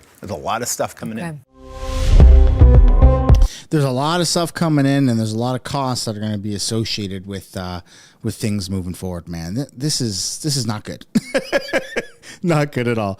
And to wrap up this live stream, we're going to take a look at this interview that Chrystia Freeland gave with LeBlanc, Liberal MP LeBlanc. And they're talking about, of course, the tariff threat. Let's see what these wackos have to say. Let's see. We all know how Pierre Poilievre handles things. Let me know as this kind of goes on if you want Pierre to be discussing tariffs and negotiations with Trump, or if you want these douche magooshes doing that. You got your pick. We've got our picks. Balanced and mutually beneficial. The fact is, we need them, and they also need us. Canada is the largest market for the U.S. in the world, larger than China, Japan, the UK, and France combined. It is also the case that the things we sell... I keep forgetting that, too. Like, we're not totally screwed because we do have a lot of weight to pull with these guys. But yeah, like, it's not good that that these things have been said by Trump. But again, we do have some negotiations because we are a pretty big superpower for America. To the United States are the things they really need. We sell them oil, we sell them electricity, we sell them critical minerals and metals. The energy the United States imports from Canada is more important today than ever, at a time when we see how hungry AI is for energy, and Canada's critical minerals and metals are absolutely essential as North America and as the U.S. seeks to develop supply chains which are resilient and secure and are not increasing our dependency on China. We will be taking, our government, a Team Canada approach. The Prime Minister tomorrow will be meeting with the First Ministers of provinces and territories across the country. We have been working and will continue to work with business and labour leaders. This is a moment when Canada needs to be united, we need to be strong, and we need to be smart. There are significant challenges. We know that. We also know that there are real opportunities, and we know that by working together, Canada can be successful. And the final thing I'll point out is yesterday we had the 4th meeting of the Canada-US Cabinet Committee, which I chair, which Minister LeBlanc is the vice chair of. From the outset, the view of the committee has been that the initial principal issues in the Canada-US relationship would be the border and the trade relationship. So we have been focused on precisely this space from the beginning.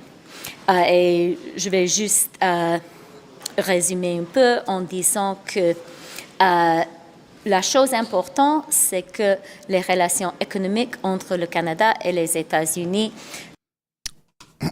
Let's skip forward here. Let's skip forward a second. I don't know what's going on with my camera. Sorry, folks. I'm still here, though. You can hear me. Le Japon, le Royaume-Uni et la France, tous ensemble, avec les deux avec va dire quelque chose. As my colleague said, President Trump's comments last evening are an opportunity for us to say to Canadians that we absolutely share the Americans' concern around the integrity of the border, the security of the border. In fact, this is work that we have been doing jointly with the United States for decades. We think it's absolutely appropriate for Canadians to decide who comes into Canada and for Americans to decide who enters the United States of America. This is work that is done on a daily basis between the RCMP, the FBI, alcohol, tobacco, and firearms in the United States, the U.S. Customs and Border Patrol, the Border Services Agency in Canada is doing this work every day. Intelligence information is shared between both countries, including in the fight against fentanyl and the toxic drug crisis that is affecting Canadians and Canadian families as it is the United States. So this work is done literally on a daily basis between law enforcement in Canada and the United States. It's work that we'll continue to do. Je peux peut-être dire que le gouvernement we'll skip through that. Totalement décidé des décennies. Les services, que ce soit une policière Canada, Deputy Additional Resources Minister depuis des décennies. Canada, comme on s'attend à travailler avec les Américains, comme on a fait depuis des décennies. And finally, the Deputy Prime Minister and the Finance Minister and I are constantly working with the RCMP, Border Services, to see what additional tools or additional resources they may need to do the work that Canadians expect them to do and that our American partners want to do in collaboration with us. So we have, in recent days, worked with the RCMP and Border Services about continuing to support them in terms of acquiring new technologies, drones, helicopters, additional human resources necessary in the case of surge requirements. All of this work is being done, has been done for many months. Alors moi, je suis tout à fait confiant aussi que nous pourrons qu'ont besoin en termes de pertes cette semaine, assurer qu'ils ont tout payé. Et avec ça, je... Est-ce que vous pensez que c'est un bluff? Nous Do you think it's a devons bluff? prendre au sérieux ce que We're gonna dit take it le seriously. président élu américain et nous prendrons toujours au sérieux ce que dit et dira le président américain. And we always take what the president says seriously. Nous pensons aussi que les relations économiques entre le Canada et les États-Unis sont vraiment gagnant-gagnant. We think we have a win-win relationship with America. D'avoir l'opportunité de discuter cela avec nos homologues américains. Nous pensons également que notre frontière avec les États-Unis est une frontière sécure et comme So she thinks that the border with America and is a good border and that it's secure. Are you kidding me? What are we talking about? Roxham Road, dude. I can literally walk without a passport from Canada into America and then vice versa. And in fact, if I'm a refugee leaving America, coming into Canada, and I say that I'm bisexual or some shit, I get free refugee status under the LGBTQI plus refugee program. They post me up in a hotel in Niagara, and I get $73,000 a year. Like, come on, what the hell are they talking about? I speak French. I'm nuts. I speak French. I know what the hell you're saying. le ministre Leblanc, nous sommes d'accord que c'est le Canada qui doit décider qui a le droit d'entrer au Canada et c'est les États-Unis qui a le droit de décider qui va entrer les États-Unis. Et comme a dit M. Leblanc, nous sommes prêts à travailler en étroite collaboration avec nos homologues américains pour assurer All right, say it in English. d'entrer. Ça veut dire qu'il faut, est-ce que ça veut dire, à ce moment, just on a follow-up on that, est-ce que ça veut dire qu'il faut augmenter Depuis longtemps, on a les tâches de rendre que le You've spoken to from the United States since this news has dropped. We know you have an extensive Rolodex. Just curious on who you've been in touch with. I think the important conversation is the conversation that the Prime Minister had with the President-elect. Of course, there have been a lot of conversations that I've had, that other colleagues have had with American business leaders, with American elected officials. So we have been talking to them intensely since before the election. After the election, we'll continue to do that. But truly, it's very meaningful that the Prime Minister was able to speak to the President last night, shortly after the President's announcement. That's the key relationship. Monsieur Poilievre a dit que si nécessaire, national économique central. Au moment du Canada n'était sont gagnant pour les deux pays. Ms. Freeland, Sure, okay. If Canada is going to retaliate with their own tariffs. Yeah, thank you for the question. So, our government will always defend the national interest, and we're going to do it by playing as Team Canada. We're going to do it by working with provinces and territories, business leaders, union leaders. That is the way that Canada wins in a challenging situation. Let's remember that Canada has experienced tariffs from the United States before, not too long ago, the 232 tariffs on steel and aluminum. And when that happened, Canada had a united, smart, targeted response. We imposed dollar for dollar retaliatory tariffs on the United States. It was a challenging moment for our country. The important thing is we got through it and our response was successful. We reached an agreement with the Trump administration to have those tariffs lifted, to have the Canadian tariffs on the US lifted, to have the US tariffs on Canada lifted. And the reason we were able to do that is we were smart, we were united, we were strong, and at the end of the day, the economic relationship between our two countries is balanced and mutually beneficial. And that is what drove us to a positive outcome. Are you open to expanding eligibility for the 200? See, I'm so brainwashed by the mainstream media, not right now, but kind of like maybe we're all brainwashed, but my own history of how I grew up, how I was raised, my willingness to want to go back. Oh, did I freeze? What happened? Am I still there? Did I freeze? Did I freeze? Let me restart that. I'm so brainwashed by the mainstream media, by our government, right? Being in the military, trusting the system, being a product of the institution is kind of just how I view my life. That after that little speech there that Freeland gave, after that little speech, I want to think my immediate answer is, oh, well, they've dealt with this before. Maybe they can do it again. That's my immediate answer. I didn't say nothing when she was talking because I had to think, right? I had to think in my head. It's like, oh, okay, well, in the past, they've dealt with tariffs. They did a retaliatory dollar for dollar response. And there you go. That's my immediate thought. And look, maybe I'm being a little vulnerable by sharing that with you, but that's where my head immediately goes. And that's something that I'm struggling with because these people have messed up over and over and over and over and over and over and over and over and over and over and over and over and over and over. Sorry, is that getting annoying? And over and over and over and over and over and over and over again. And I'm still sitting here going, but maybe this time is different. Like, what the hell is wrong with me?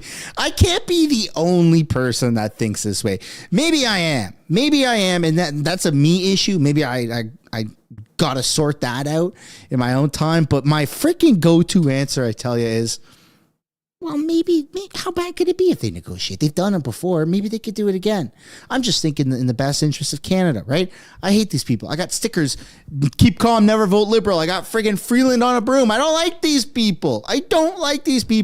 But when they talk this way with this confidence, my mind is like, oh, maybe they could fix it. Yeah, that's something I need to work on. Beer helps. Beer helps. I'll tell you that. Beer helps when I can't afford it. $50 rebates. We have two opposition parties calling for that and a member of your own caucus. Our government made an important announcement about affordability on Thursday. We had a good conversation today at Cabinet about that.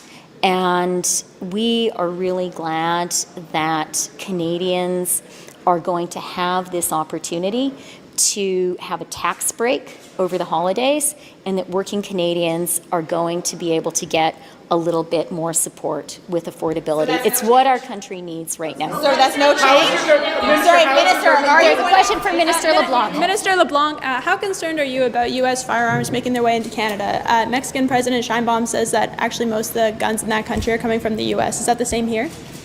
So again, I have a lot of confidence that the Canadian Border Services Agency and the RCMP are ready to deal with what is obviously a concerning circumstance of illegal firearms being imported into this country. It's not a new challenge. I am reassured by some of the statistics I see in terms of what the Border Services Agency are seizing at different ports of entry and what the RCMP tell me on a lot of the joint criminal operations they have with provincial police, with municipal police, or their American partners. So there again, we totally understand the American concern around the security and integrity of the border. It's a concern that obviously Canadians share. The Government of Canada has exactly those same concerns.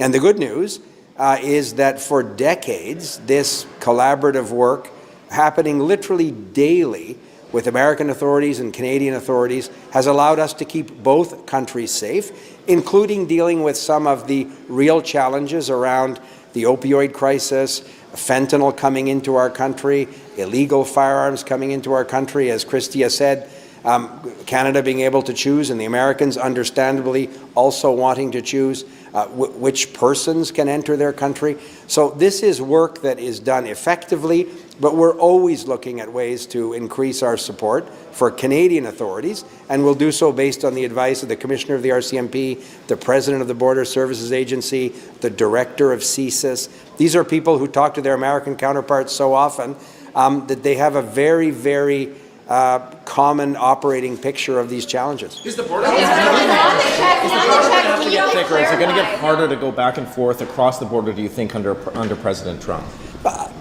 Maybe Christia will add something. I don't think that thicker or thinner is the right way to describe the border.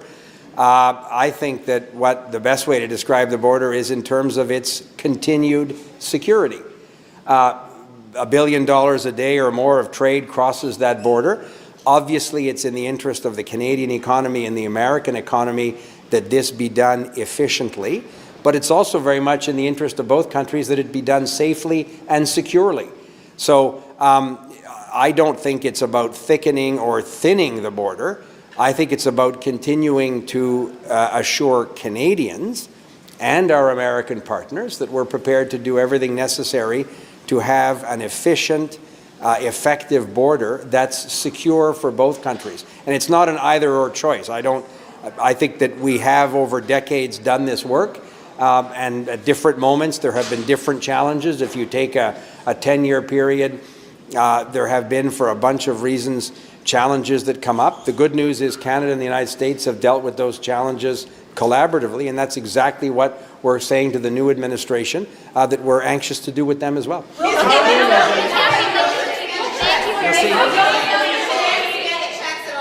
Yeah, I'm worried. I'm worried about many things. I'm worried about my initial response to listening to these people talk is, well, if they've dealt with Trump before, maybe they could do it again. When obviously I know that that's not the case. But when they talk, I get gaslit, and it's like, oh, that sounds convincing. Okay. And then I got to catch myself, right? So I'm worried about that. But that's a me thing. I'm also worried about the fact that they're going to screw this up, that they're going to try and handle it the way that they have previously handled it. This is Trump v 2.0. This is a version of Trump that nobody is prepared for. He's coming out the gate, fighting things in a way that he has never actually done. Just bold. In the past, it was bold. It was bold throughout the time, right? And then the world kind of got a little bit adjusted to maybe we can handle Trump again should it ever happen. And now we're here and we're finding out, nope, nobody can handle Trump the way that they think that they can. He is the most pro-American person America could have elected. And that's scary because, again, as you heard the liberals say, as you heard Freeland say, we've had a phenomenal relationship with America. We export a lot. We give them the most, right? We have the biggest trade deal with America than a shit ton of other countries combined.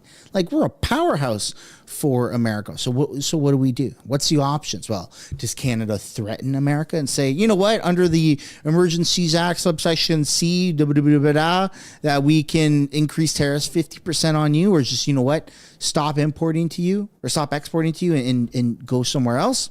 I don't know. What's that going to look like for America? I don't think that we can twist Trump's arm and make him bend at our will. That's not something that I would actively encourage or seek either. I think that proper negotiations is good. Maybe the best thing to do is behind closed doors where there's no embarrassments, right? But when it becomes public, the Trudeau government is always going to lose. Even Pierre going public negotiations with Trump, he might not do that well. Trump is a master at this stuff. He's able to make a fool of everybody he goes up against, right? So what do we do when we live in a shoe? I don't know. I don't have the answers. I don't think anyone really has the answers right now. I think there's a lot of people out there that think they have the answers, but I think that just instead of focusing too much on what's going on with the tariffs, I think the best thing that Canada can do is just get prepared for an election, potentially even an early election, because now, for the second time in a row for question period, we didn't watch it in this video, but the last two question periods that have happened today and yesterday, you've heard Jagmeet Singh say that he doesn't have confidence in Trudeau, that he's weak going up against Trump. He seems scared, and he's a man of the people, right? That's how he identifies. That's how he brands himself. So Jagmeet Singh is self-identifying as, I'm fighting for the people and I'm doing what's best for people in Canada. And he knows that Trudeau is not what is best for Canadians. So is that enough to maybe say, all right, Trump is in, Trudeau sucks, we got to have an election, Pierre, I don't like you, but you got to go in. I'm tapping you in, buddy, right? Is that what Jagmeet could be thinking? I don't know.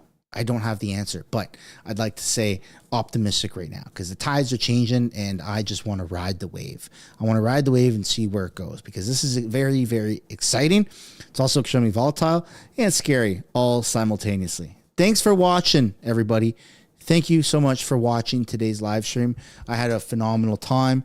We're now, I think, 3 hours into the stream. Half of that was QP. Half of that was this, that, and the other afterwards. So thanks, everybody. I just want to say I look forward to seeing you guys tomorrow. Tomorrow's a massive day, and likely it's going to be the same format. I'm going to read off a couple of the super chats here before I go. Woody Doppelganger with the 2 saying Doug is a wannabe conservative, but I agree. I don't normally have that big of an issue with Doug. I used to live in Ontario and see him all the time, like on the news. Now that I'm out in BC, he doesn't really cross paths with my algorithm or what I'm doing, right? But I'm glad we took a look at that. Woody Doppelganger again with the 2 saying Fairley needs to go on her broom and fly away. I wish it were that simple. And then again, Woody Doppelganger with a 10 saying we need Pierre's PM. As we need someone who does what they say they will do. I respect Trump. We need someone who loves our country as much as Trump loves America. That is probably the best way that we could have ended the stream. Thank you, Woody, for that super chat and dropping that little bit of truth on everybody to finalize the stream. Peace and love, everybody. Enjoy the rest of your day. Make sure to go tune into the other channels to see what's going on. And I'll see you guys back here same time tomorrow. Bye for now.